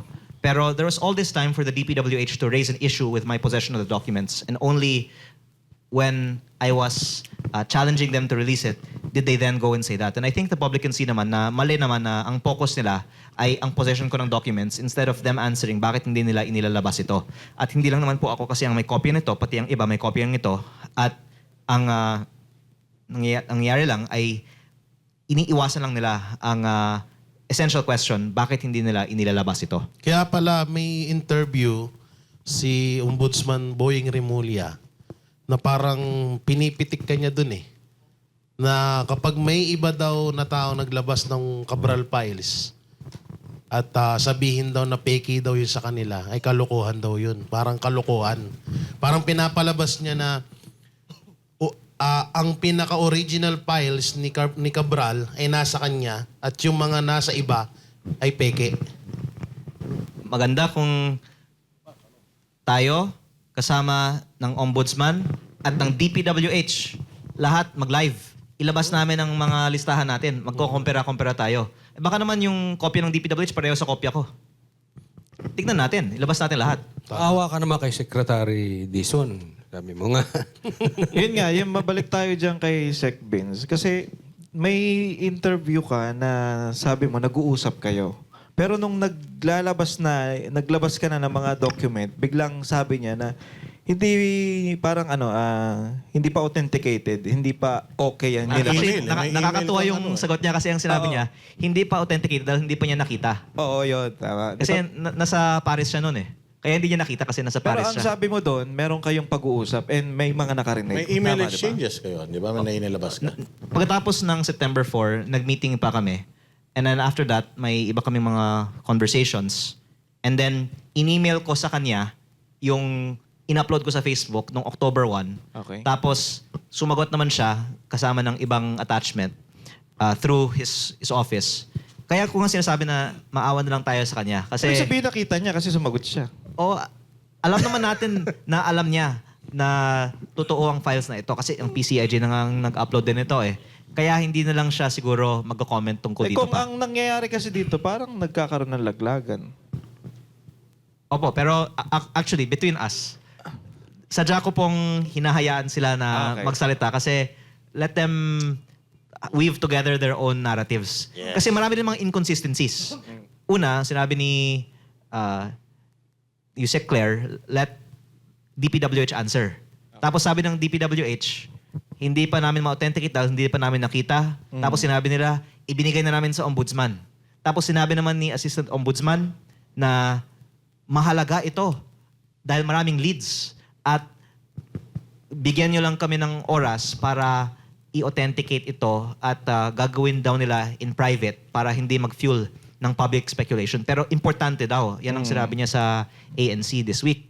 Pero since then, there have been other statements saying na walang katibayan siya kasi wala na daw si Yusek Cabral. Pero hinayaan natin sila na magbigay ng kanilang mga statements at ang lumalabas nga, marami pong mga inconsistencies. Pero lastly, I would like to actually commend and thank ang aking kasamahan si Congressman Terry Redon dahil kaninang umaga, sinabi niya na dapat isupila ng Kongreso yung mga Cabral files. Ayan. So parang sumang-ayon na rin pala si Congressman Redon na mahalaga na makuha ng Kongreso ang kopyang ito at sana pag nasa Kongreso na, pwede nang ilabas ng Kongreso sa publiko. Kasi ang sinabi niya, dapat hindi lang ang ombudsman na meron, dapat pati Kongreso. Yes. Kaya baka si Congressman Redon ang maglalabas na ng Cabral files. Nako, bigyan. Congressman, may tanong ako. One time for all. Gusto mo magulat sila lahat? Ako magpo-post. Send mo sa akin yan mamaya, ha? Okay, mga hihingi ng kopya. Abangan nyo. Gcash lang, ha? Joke lang. Dito kung yung about nga doon sa Cabral Files. Kasi sa tono ng pananalita ni Ombudsman Boying Rimulya, parang may sinasabi siya na hindi kaya baka pekiin, baka ipalabas nilang peki yang sa'yo at sa kanila yung tama. Kasi alam naman nating lahat ng nasa 19th Congress, puwera kay Pulong Duterte, lahat kasama doon.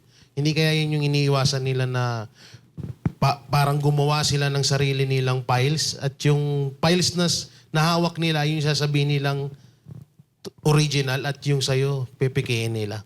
Nabanggit Hindi ko mo na naisip. sa ibang interview na may nakita na akong kopya na galing sa iba, na galing sa DPWH, na pareho sa kopya ko.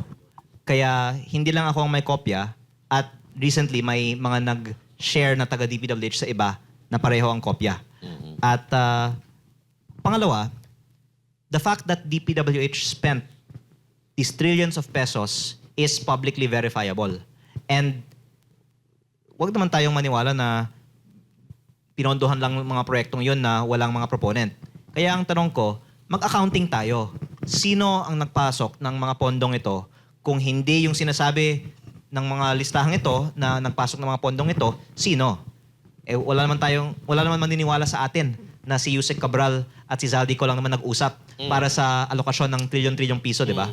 Pero parang, if I can share this, yun yung problema kasi ni Yusek Cabral in her last months, that she was, number one, by her own family lawyer's statements, under pressure because she was being made a scapegoat. And si Yusek Bernardo ay naging star witness at meron siyang ini-implicate at yung kanyang testimony yung ginagamit ngayon sa mga investigasyon.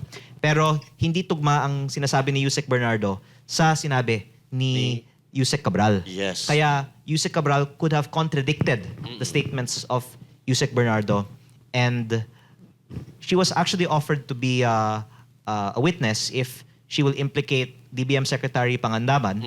And this is already brought up in another interview. Hindi siya pumayag at yun ang isa sa mga dahilan na in the last few weeks na pressure din siya dahil nga hindi siya pinagbibigyan na maging state witness dahil ayaw niyang mag-cooperate to testify in a certain way. I think tungkol sa mga unprogrammed appropriations din yan. At si Yusek Cabral ay ayon sa statement ng kanyang family lawyer, nagsimula ng kanyang feelings bad when she was made to have a courtesy resignation instead of avail of an early retirement. And then there was the testimony of former Yusek Bernardo, and then there was the press con on the day that she died, when there was a statement by the DPWH recommending that charges be filed on a number of individuals where she was on the list na may statement na dapat managot ang mga taong ito. So I'm just bringing this up to show that Yusek Cabral was unnecessarily pressured and driven to do what she had done, and that the DPWH investigations had inadvertently actually cost us the life of who would have been one of the most valuable witnesses who could point to the real mastermind behind the allocation of these trillions of pesos of budget. Pero ang point ko lang on what you were saying is there it was a attempt to characterize na si Cabral at si Ko ang nag-uusap para sa alokasyon ng trilyon-trilyong piso. At siguro naman wala naman pong maniniwala na Yes. USEC at APRO chair ang makakapag-allocate ng trilyon-trilyong piso. And that is the big problem kasi marami ang nagsasuffer na katulad lang halimbawa, yung mga walang kamuang-muang na namamatay sa baha dahil doon sa substandard or mga ghost projects, sila yung nagiging, nagiging biktima nitong pagnanakaw nila. And sa katulad na sinasabi mo, ang dahilan ng pagkamatay or dahil nangyari yon kay Cabral is regarding dito sa investigation about the corruption. While itong si Bernardo, umamin po siya na kasabwat siya na nagnakaw sa gobyerno at nag-sorry pa nga siya if I'm not, kung maaalala ko yung Solid video. pa din siya ng pera. Nag-solid pa rin siya ng pera. So, ibig sabihin, umaamin siya na naging kasangkapan din siya sa pagnanakaw and yet, siya ay naging witness and he is under the protection program and supposedly mananagot din siya dahil meron siyang kasalanan na nagawa sa ating bayan at sa ating mga Pilipino. So, bakit parang ang nangyari, parang pinipinpoint lang nila, no? Ito, ikaw, makakasuhan ka, ikaw, hindi, magiging witness ka. Supposedly, dapat managot din siya dahil umamin mismo siya na may ginawa siyang kasalanan sa ating bayan. Nag-sorry pa nga siya doon sa hearing, di ba? So what can you say about that, Kong? Parang... Well, that's why it's very unfortunate na we lost Cabral who could have testified a lot. But Yes. andyan pa naman si Secretary Bonoan. Kaya lang, tahimik. Hindi na uuwi. Hindi na uuwi. Well, di na uuwi.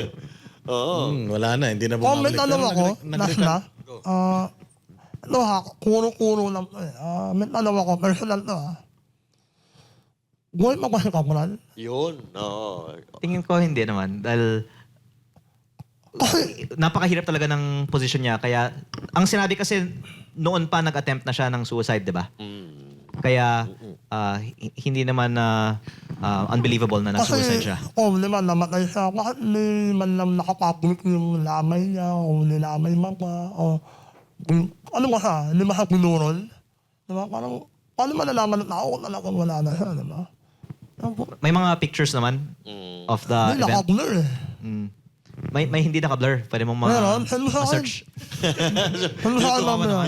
Hindi, ano lang. Para sa privacy na lang ng Pakita pamilya. mo na lang sa akin mamaya. From your phone.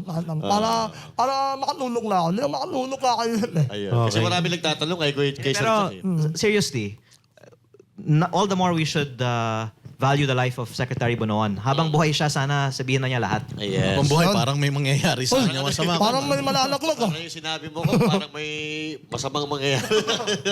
Hindi, tama yun, which is tama. Kasi, Pero nag-recant na, partner, si Alcantara. Nag-recant siya ng kanyang testimonya. Sinabi niya na hindi daw siya involved.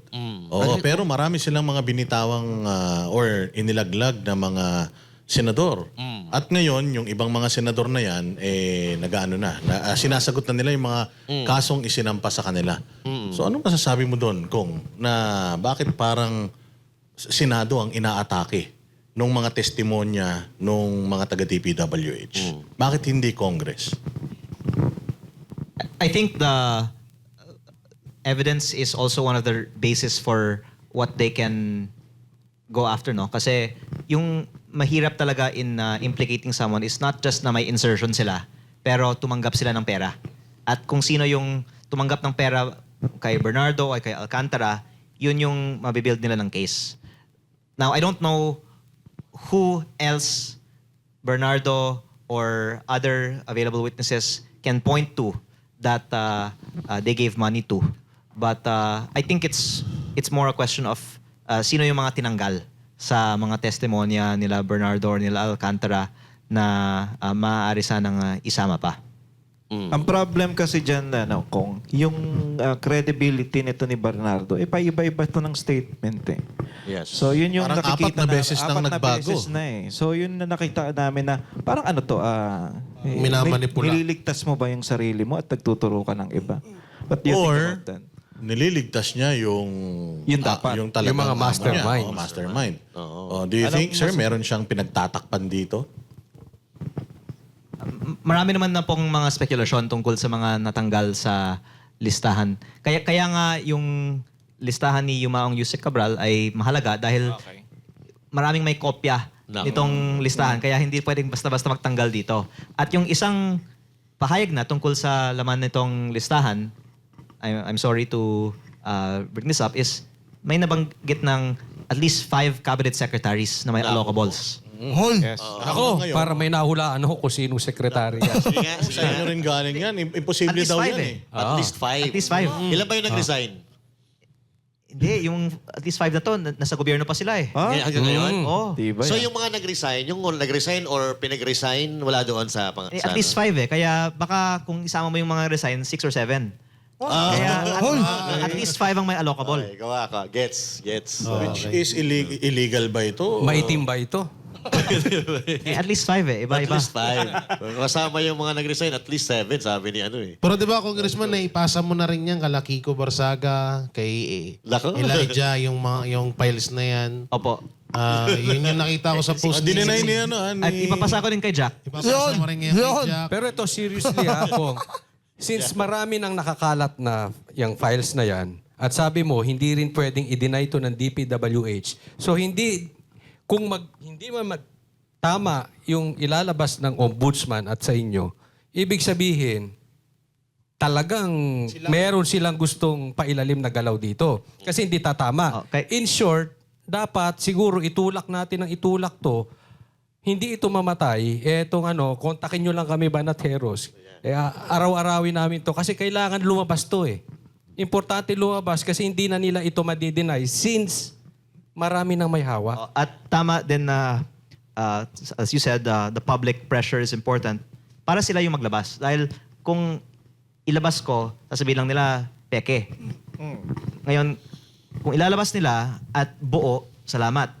Kung ilalabas nila at may tinanggal, maraming mga magsasabi na may natanggal. Yun. At yung pinakagusto na siguro ng iba, malimutan lang ng publiko ang topic na ito. Yun. Pero as long as the public is calling for it, then hindi dapat maiwasan na lumabas ang listahan mula sa kanila na may authentication at kailangan sagutin sino yung at least 5 na may allocable. Let's say, for example, nailabas ito at nandun nga yung mga pangalan ng mga mastermind na tinutukoy ng mga Pilipino, may ano ba yon? Parang may power ba yon? Pwede ba silang masanction doon? Bago mo sagutin yan, kung pwede bang magsabi ka kahit isang secretary bago matapos yung show? Pero SAP eh. Ano ba? ES. Actually, yung nabanggit na nga sa public, si Secretary Manny Bonoan, marami Yes. naman mga nakatag sa kanya. Pero maaari naman sabihin na trabaho naman ng DPWH Secretary na mag-identify ng mga projects. Dapat lang tignan saan ang mga projects na ito at sino yung mga contractor. Pero as you said, nabanggit na rin na may ES-SAP, pero ito po ay actually nakatag as OP. OP. OP. Ano man ang OP. At ang maaari kong pong sabihin ay sa sarili kong distrito, ang pinakamalaking proyekto sa listahan nito at ito ay solar streetlights Nakita ko yan. at 233,000 pesos per piece. Tapos yung 8 billion pesos na ito ay mga 60% sa flood control. At hindi naman ito mga proyekto na national priority or talagang kailangan.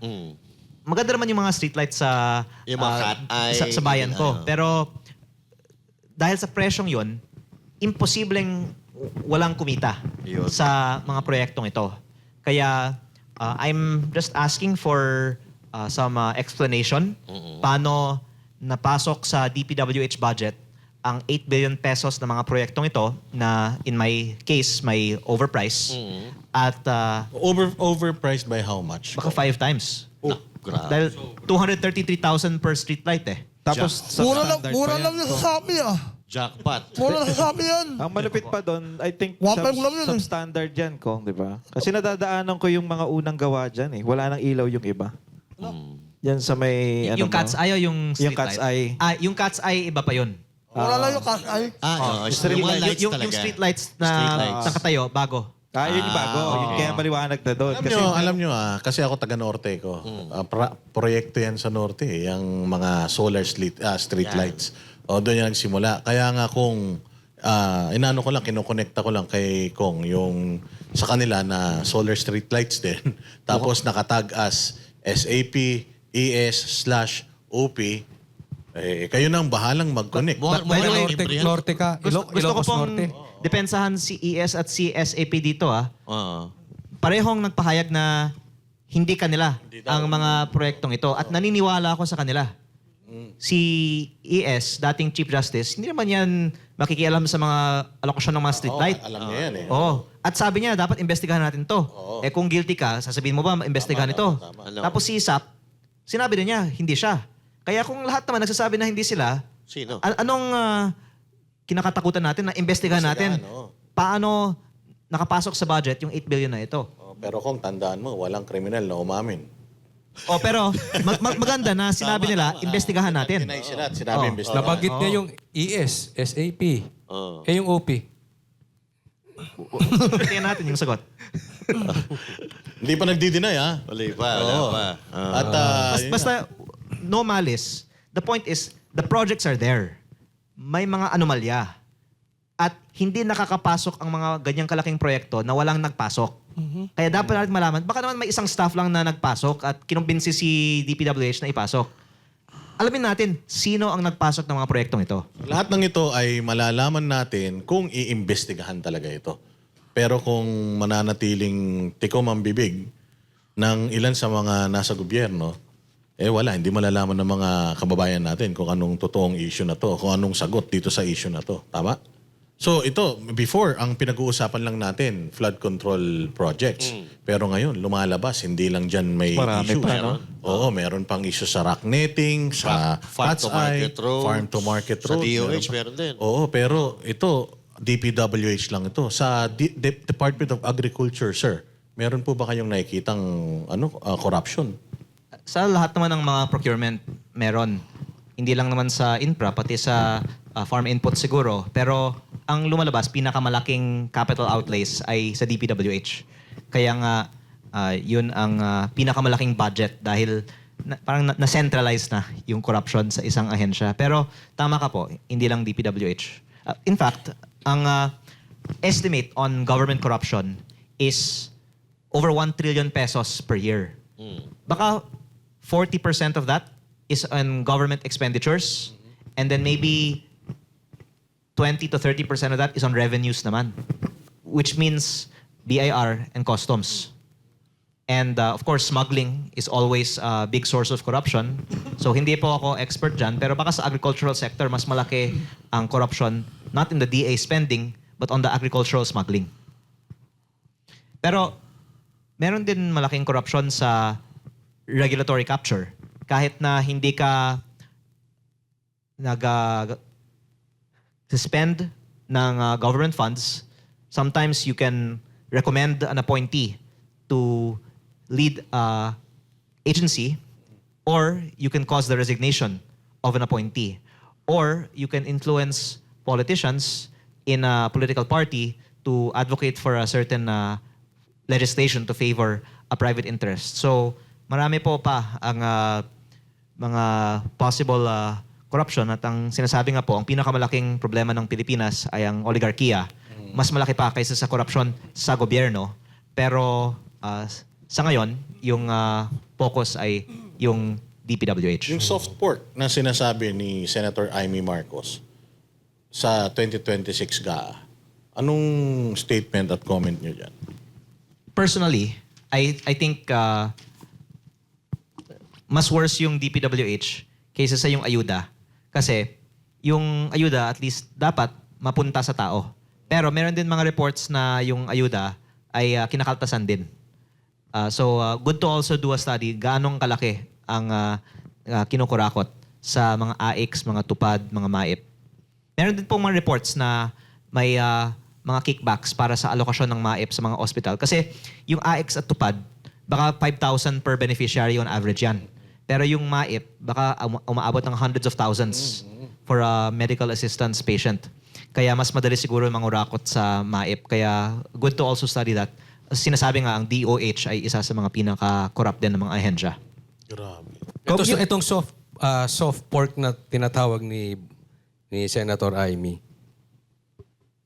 yung listahan mo, is same na mga tao ba tong mga involved dito? Yung maraming allocation patungkol dito? Well, maganda sana kung ilabas ang listahan ng alokasyon ng mga soft pork. Pero DPWH lang po ang nakuha ko. Kung kung gawin sa iyo kaya yung yung ginawa kay Kong Kiko Barsaga na Inethics, ilalabas mo kaya yung listahan? Opo, sinabi ko naman na maganda yung pagkakataon para araw-araw pwede akong magsalita. Marami kang oras, no? Mahirap din na makapagsalita sa Kongreso dahil ang oras sa floor ay kinokontrolado. Tsaka kung hindi ka At, pinagbigyan yata mag-privilege speech nung Opo. Kaya sinabi ko na lang sa media pagkatapos ng session yung hindi ko nasabi sa floor tungkol sa mga bonuses. Pero ang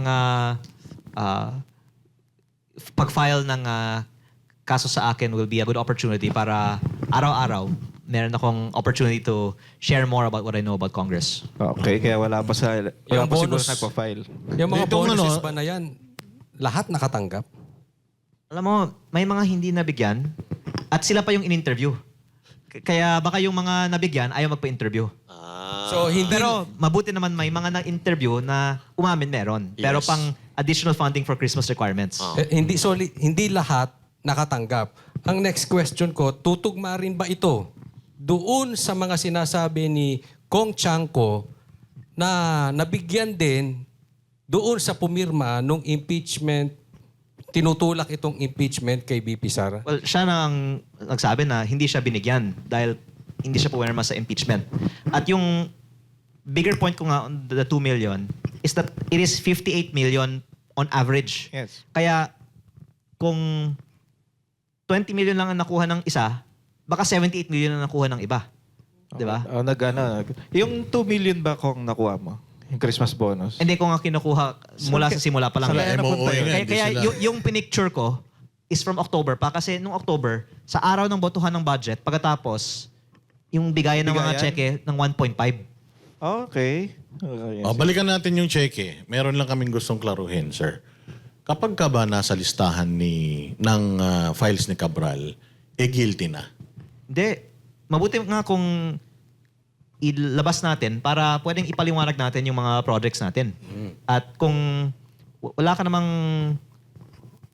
commission, hindi mo dapat itago ito. O, kasi nabanggit mo na sa mga listahan na yan, nandoon din yung mami mo. Tama? Sa listahan na yan, nandoon din actually si Senator Robin Padilla.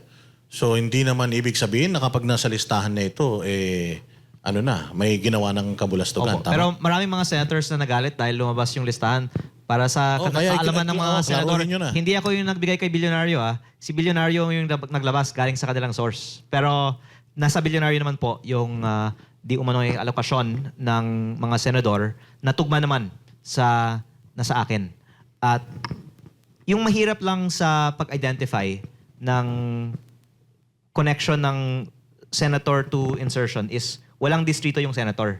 Mas madali pag congressman kasi kung nasa distrito ko sa Batangas ang isang project, dapat may alam ako tungkol sa project na ito. Kaya madaling i-deny pag wala kang sariling distrito. Pero dapat tignan yung connection sa gumawa ng proyekto o sa lugar kung saan naglanding ang proyekto.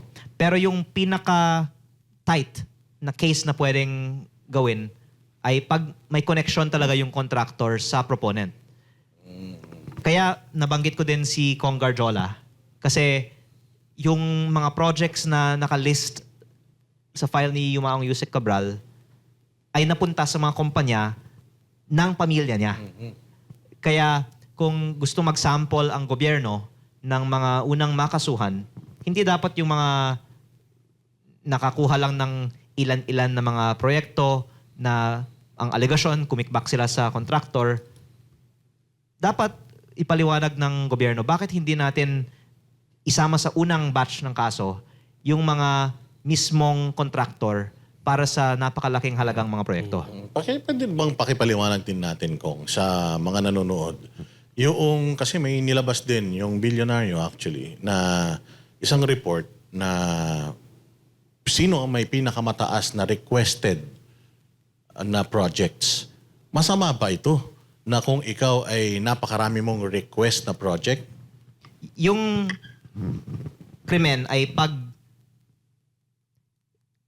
as a result of the insertion, may komisyon para sa proponent.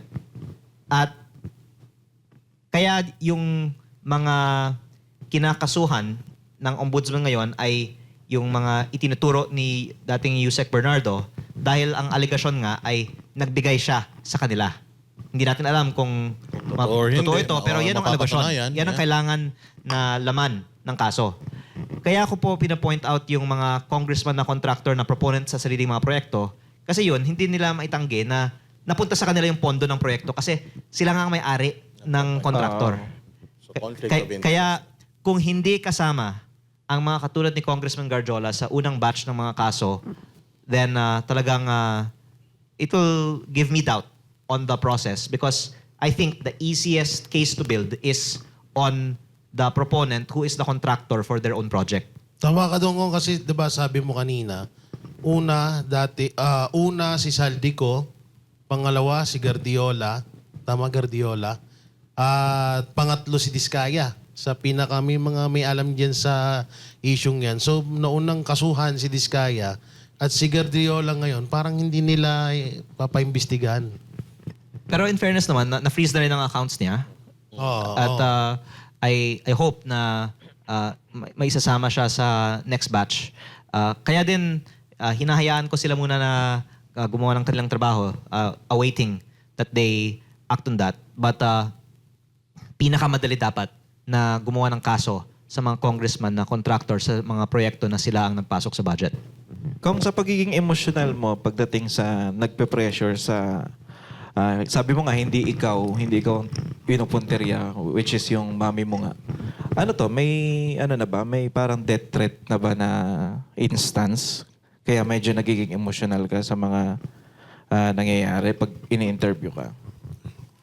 Hindi naman death threat, pero actually yung ikinalulungkot ko is the fact na yung government resources ay ginagamit para patahimikin ako. Dahil sa daming mga problema ng bansa, all the more yung corruption investigation, I don't know why not enough people are questioning why is the government focused on making me quiet and focusing on my possession of the files instead of addressing why the files are not being released. Okay. Nagsimula actually lahat ng to doon sa expose ni Pangulong Duterte tungkol sa yung liquidation by certification. Are you against it ng liquidation by certification ng mga congressman? Kasi yung ibang mga government agencies naman kailangan mag-liquidate, 'di ba? Kaya hindi ko alam bakit natin ma-justify na exception ang Congress and Senate porket tayo ang nag-approve ng budget para sa sarili natin at takot ang COA siguro na hindi mag-agree sa kagustuhan natin. We should set an example naman if we're really for transparency. Ngayon, kung gusto nating pilitin talaga itong liquidation by certification, wag na tayong magmalinis na tayo ay for transparency. Aminin lang natin na meron tayong tawagan na nating totoo, confidential intelligence fund. Kaya ang sasabihin ko, parang walang substantial difference ang pondong liquidation by certification na MOOE ng Kongreso na karamihan ng 18 billion peso fund ay ganito sa confidential intelligence fund. Therefore, masasabi natin na may billion-bilyong pisong confidential intelligence fund ang Kongreso. So ano yung pwedeng mong isuggest para mabago ito? Or are you up to it na alisin na ito? Napakahirap naman na baguhin ito, lalong-lalo na kung Batas na siya. alam niyo lang po na mas sensitibong topic pa ito kaysa sa DPWH. Ang sinasabi nga ng iba, sige na, hayaan na natin si Leandro magsalita tungkol sa Cabral Files. Huwag na lang yung tamaan ng mga bonus natin. Pero ang gusto ko lang kasing aminin ng iba ay this is really a confidential intelligence fund. So let's just call it what it is. wag na tayo magsinungaling na ito ay para sa travel, communication, representation. Kasi yan yung kailangan mong permahan na meron kang 1 million per month, hindi yan isang cheque. Mga 4 na cheque siya na para sa iba't ibang mga gastos na you only certify it went to travel.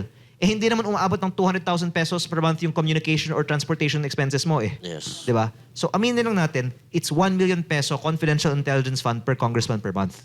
So sa 3 taon na ikaw ay magiging congressman ng distrito mo, hindi ka tatanggap ng MOOE. Hindi. So, may pondo ka pa ba naman para dyan? I mean, yes, alam naman natin na malalim ang iyong resources, pero do you think hindi naman makaka-apekto to sa function mo, yung hindi mo pagtanggap ng MOOE? Oo naman po. Ayun. Okay, no? Malinaw na malinaw. No? Sa akin naman, itong confidential fund na pag-usapan natin kanina. No? Sa sinasabi mo, let's call it what it is, confidential fund, pero itong binabato kay VP Sara Duterte. Ito nga ang nagiging dahilan kung bakit siya in-impeach dati, di ba? So, ano sa tingin mo yung nangyayari dito? Ito ay politically motivated o talagang ayaw lang, may mga ayaw lang na politiko na makabalik ang isang Duterte sa gobyerno? Sa Malacanang or presidente? Well, I think people should answer first their own confidential funds before they accuse other people of confidential funds. Pati sa 2026 budget, malaki pa rin ang confidential funds ng buong gobyerno. Kaya I think the public can see the hypocrisy of the Yes. people that are making an issue of confidential funds. So, dugtungan ko rin yung tanong niya tungkol dito sa impeachment na Kasi yun nga, binanggit din ni Congressman Chanco, yung mga pumirma, nakatanggap. First question, do you agree with it? Pangalawa, magkakaroon na naman, di umano, ng another impeachment. So, another pirmahan na naman yan. So, another source of corruption na naman yan. Kaya we will have our ears on the ground kung sakali may mga kumakalat na mga insentibo na sa Kongreso. Pero mabuti nga na pati ang iba't ibang mga sides sa Kongreso ay nagsalita na tungkol dito. Si Congressman Egay Irice ay nagsalita na hindi niya susuportahan ng impeachment dahil sinabi niya, Yes. trilyong pisong korupsyon ang pinag-uusapan natin sa DPWH, bakit hindi na lang yan ang tutukan natin? So, pagka, halimbawa, nagkaroon ulit ng impeachment, nagpirmahan, at may narinig ka, ilalabas mo. Sana may magsasabi pa sa akin sa Kongreso. Pero Ayun. syempre, kailangan namin ng tulong ng ibang mga staff sa Kongreso para malaman natin yung mga insentibo na i-aalok. Kung Basta ano man ang ngayon. marinig ko, sasabihin ko po. Basta ngayon, alam natin, may bantay tayo sa Kongreso. Pagka meron siya nalaman, sinasabi naman ikaw, nakikita naman natin yan. At, Pero salamat. tahimik tayo muna para sabihin nila. Tapos doon natin ilabas. Yun. Ito, question. Authenticate for what? Who's having it authenticated? Or for what purpose are they prosecutors or investigators? Who wants it? For what purpose nga? Saang proseso gagamitin? Kasi kung in aid of publicity ay huwag na nating pag-usapan, ang mahalaga ay may katuturan yung pinag-uusapan. Nako. Sinabi yan ni Secretary Boying. Ayun din yung tinanong ko kanina. Anong masasabi mo dyan? Actually, mataas po ang aking respeto para kay Secretary dahil siya nga ay kaibigan ng aking ina. At kaya gusto ko nga hayaan sila na gumawa ng kanilang authentication ng mga files na sinabi naman ni Assistant Ombudsman, ginagawa nila. Kaya bigyan natin ng ilang mga araw sila para magpaliwanag muli anong status ng authentication ng files. Just in case lang, hindi tugma Nako. yung sayo at sa kanya. Anong gagawin ni Kong? Dapat may tiebreaker. Si DPWH, magpakita din ng kopya nila ng files. Yun. Paano Doon natin kung... makikita ngayon. At kung sino- sigurado ako, hindi naman magsisinungaling ang DPWH. Yes. Pero sa panahon kasi ngayon na lalo na yung mga sinasabing bendalo, nangyayari kasi Kaya nakakatakot. Baka mamaya, i-discredit ka at mas paboran yung mali. Paano kapag nagkampi, DPWH sa ombudsman, tapos Oo. idiin ka na sa'yo yung peke, O, ikaw. sa kanila yung legit. Let the public judge. Tingnan natin sino yung discrepancy, sino yung natanggal sa kopya nila at sa kopya ko. Ayun. Tsaka parang hindi interesado dito si Secretary. Ano, Wala parang kasi ayaw Duterte. Pansin ko lang. Kasi yung tanong kanina is yung yung sagot ni Remulian sa panawagan mo na i-authenticate yung hawak niyang document sa hawak na files ng ombudsman. Yung kaninang pinakita natin. So, and sinabi nga ni Ombudsman Boying na bakit hindi ka magpunta ron para mag-usap kayo or magkumparahan? Actually, malaking honor nga na inimbitahan ako na personal na mag-usap sa kanila. Pero nag-usap naman na din ako sa kanilang team sa aking opisina noong Nobyembre at doon ko nga ipinakita ang file. At hindi nga sila at that time nagtanong pa. Pero as much as they wanted to know at the time, they were given the file in my office. But I can share that in response to the invitation to discuss this matter with the ombudsman, may mga nag-comment kasi bakit hindi nilang live ang usapang ito.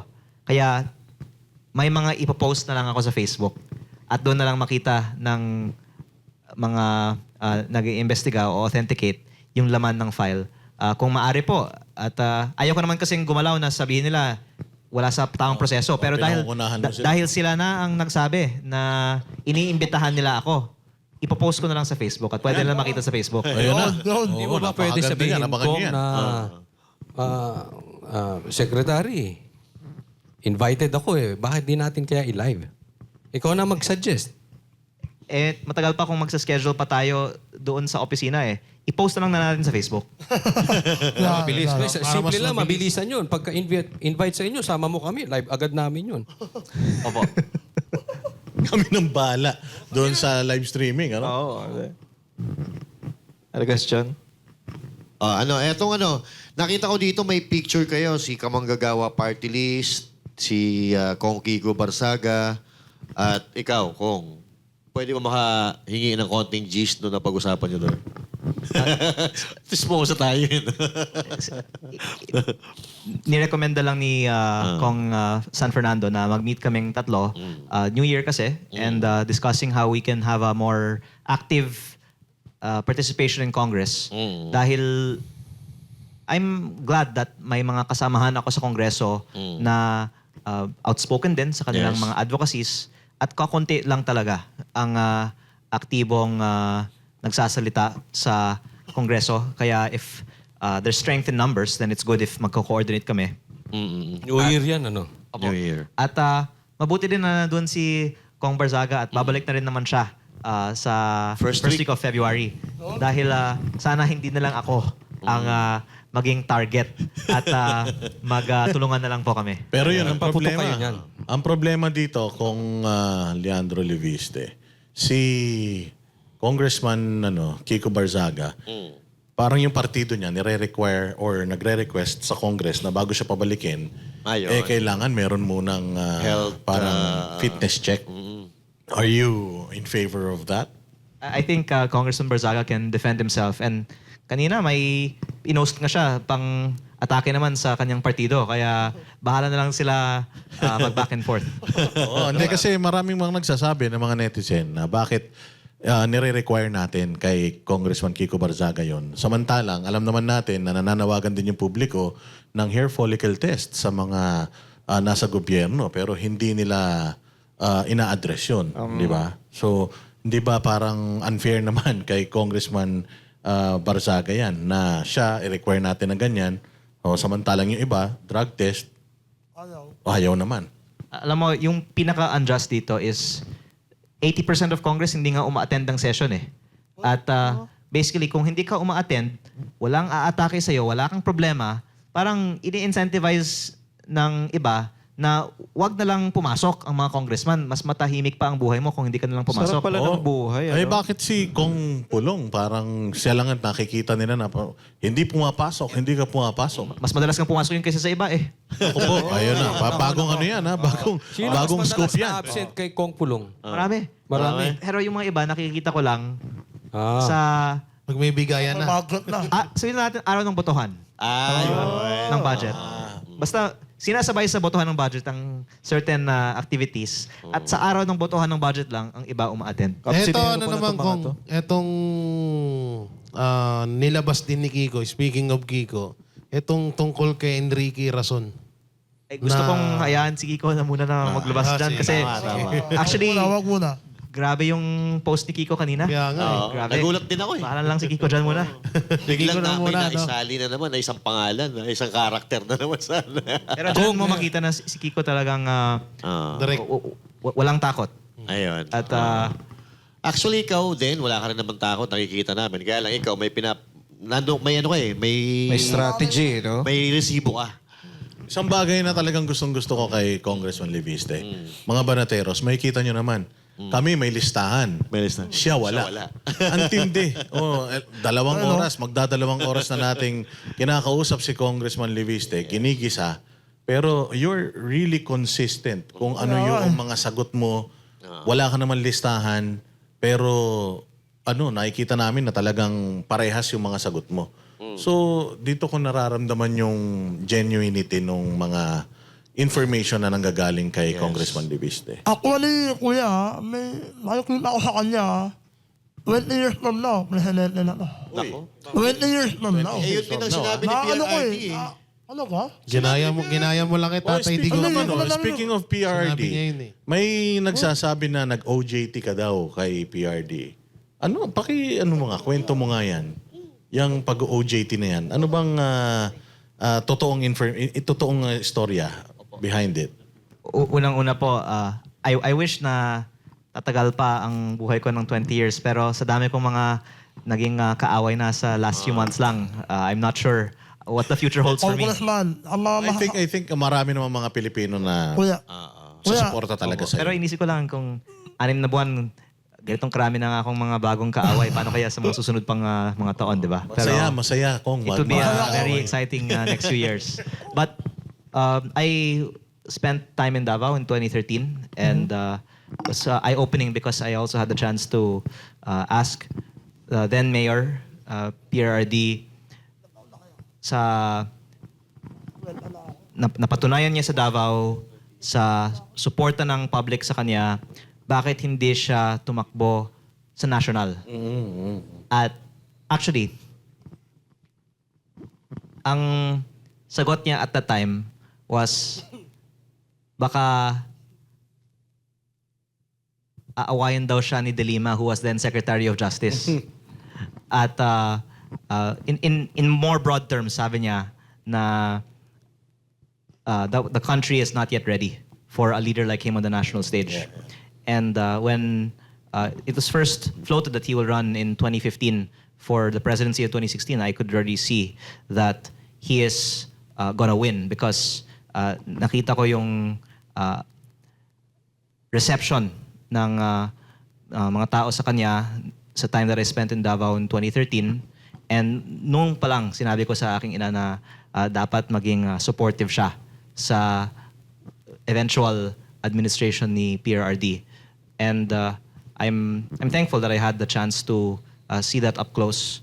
And actually yung isang hangaan ko talaga sa kanyang leadership was the fact that he really stood up to the then untouchable figures in our country. Nabanggit ko naman kanina, sa tingin ko pinakamalaking problema ng Pilipinas ay hindi corruption sa gobyerno, kung hindi ang oligarkiya.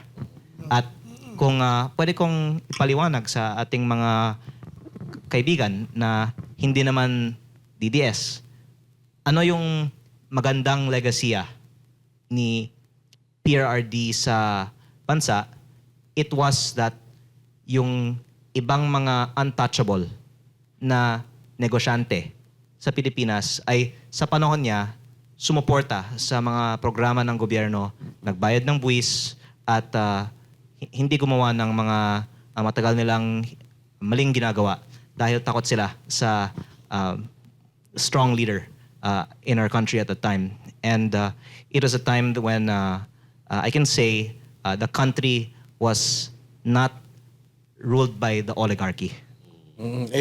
Kaya ko rin naman natanong kasi nag-OJT ka sa kanya and yung first time na nakatungtong ka sa Congress, binangga mo kagad yung mga malalaki at malalakas eh. So is it safe to say na meron siyang inspirasyon mo siya sa klase ng trabaho na ginagawa mo ngayon sa Congress? Well, I think that to be politically realistic, you have to get a sense of what is achievable in the current landscape. And the fact that is really driving things now is that the majority of Filipinos, according to surveys, maybe up to 80% of Filipinos are unsatisfied with the current state of the country. So, kung long shot ang mga pinapanawagan natin ngayon, then mas mahirap na bumangga sa way things are. Pero the fact that we can see that 80% of the country is unsatisfied with the way things are, and yet only a small percent of the people in government are willing to say these things in public, then it is more a reason for the things that are not being said to be said for those that have the chance to say so. Well, ito, isang tanong is, sinabi ni Duterte na ang legacy niya ay yung nasa posisyon siya talagang nilagay niya sa dapat kalagyan yung mga oligarch. So ano naman ang masasabi mo na ang mga nasa likod ng mga political parties na affiliated, ang mga congressman ay mga oligarchs din? Well, ang sinabi ko po kanina ay minemeasure natin ano yung politically realistic. At the fact is that the DPWH is now the top issue. That's why naging realistic na bakbakan ng korupsyon sa DPWH. At pag sa tamang panahon, nakikita natin na may resistance na rin para sa corporate control ng ating gobyerno, then pwedeng buksan na rin ang issue na yan. Pero sa ngayon, ang masasabi ko, ang mga pinaka makapangyarihang tao sa ating bansa ay hindi nga nasa gobyerno. Sila po ay nasa labas at nagkokontrol nga ng iba-ibang mga opisyal sa ating gobyerno, at mahirap na baguhin ito sa ngayon. Do you support, Kong, itong ginagawa ng mga kababayan natin na pumupunta sa mga rallies, sumisigaw? Kasi may kita rin natin na yung gobyerno ngayon very critical doon sa mga bumabati ko sa kanila. So one of these days, may mga magaganap na mga malalaking rallies. I-expect ba ng mga tao that you will join them? Maraming mga nag-invite, pero I think that number one, I have the privilege to be one of 318 members of Congress to be able to not only articulate what they want to say in Congress, but also to gain access to information from inside of Congress and then share it on social media. Kaya ang focus ko kung ano ang magawa ko sa loob ng Kongreso, dahil actually I feel like I have the responsibility nga to do the work of many members of Congress, dahil kokonti lang kami na gumagawa nito sa Kongreso ngayon. Pero to the extent of sharing my views, I think social media is actually effective platform, because through shows like yours, mas marami ang makapanood kaysa sa mga live events. Pero yung pinaka-importanting role that I can see myself playing is to gather evidence of what's happening on the inside and share it with people on social media. And the reason why we're doing this is that because of this corruption, no? And 2 days ago, or a few days back, si then Governor Chavit Singson ay talagang matindi ang atake niya sa gobyerno. So, do you support him or do you agree dito sa mga sinasabi niya about sa government na itong gobyerno ni Bongbong Marcos Jr. ay talagang pinamumunuan or parang isa lang sindikato?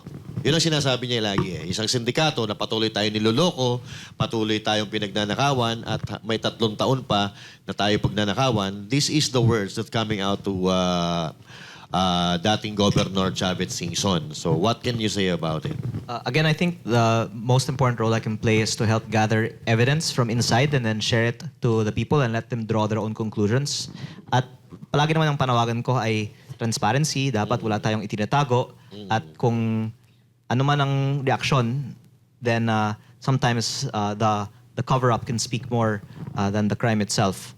And if I as a first-term member of Congress am the one making strong statements outside Congress, baka sasabihin naman ng iba na hindi ko place na sabihin yan. Kaya Yes. ako mas madalas question na lang at leave the conclusions to someone else. Parang yung ginagawa nila yan, like Kong Kiko, Chavit Singson, and you're going to do what Ako na you lang think ang the best that magre-research you can do para for the may, country. Parang ganun. Para may backup ba?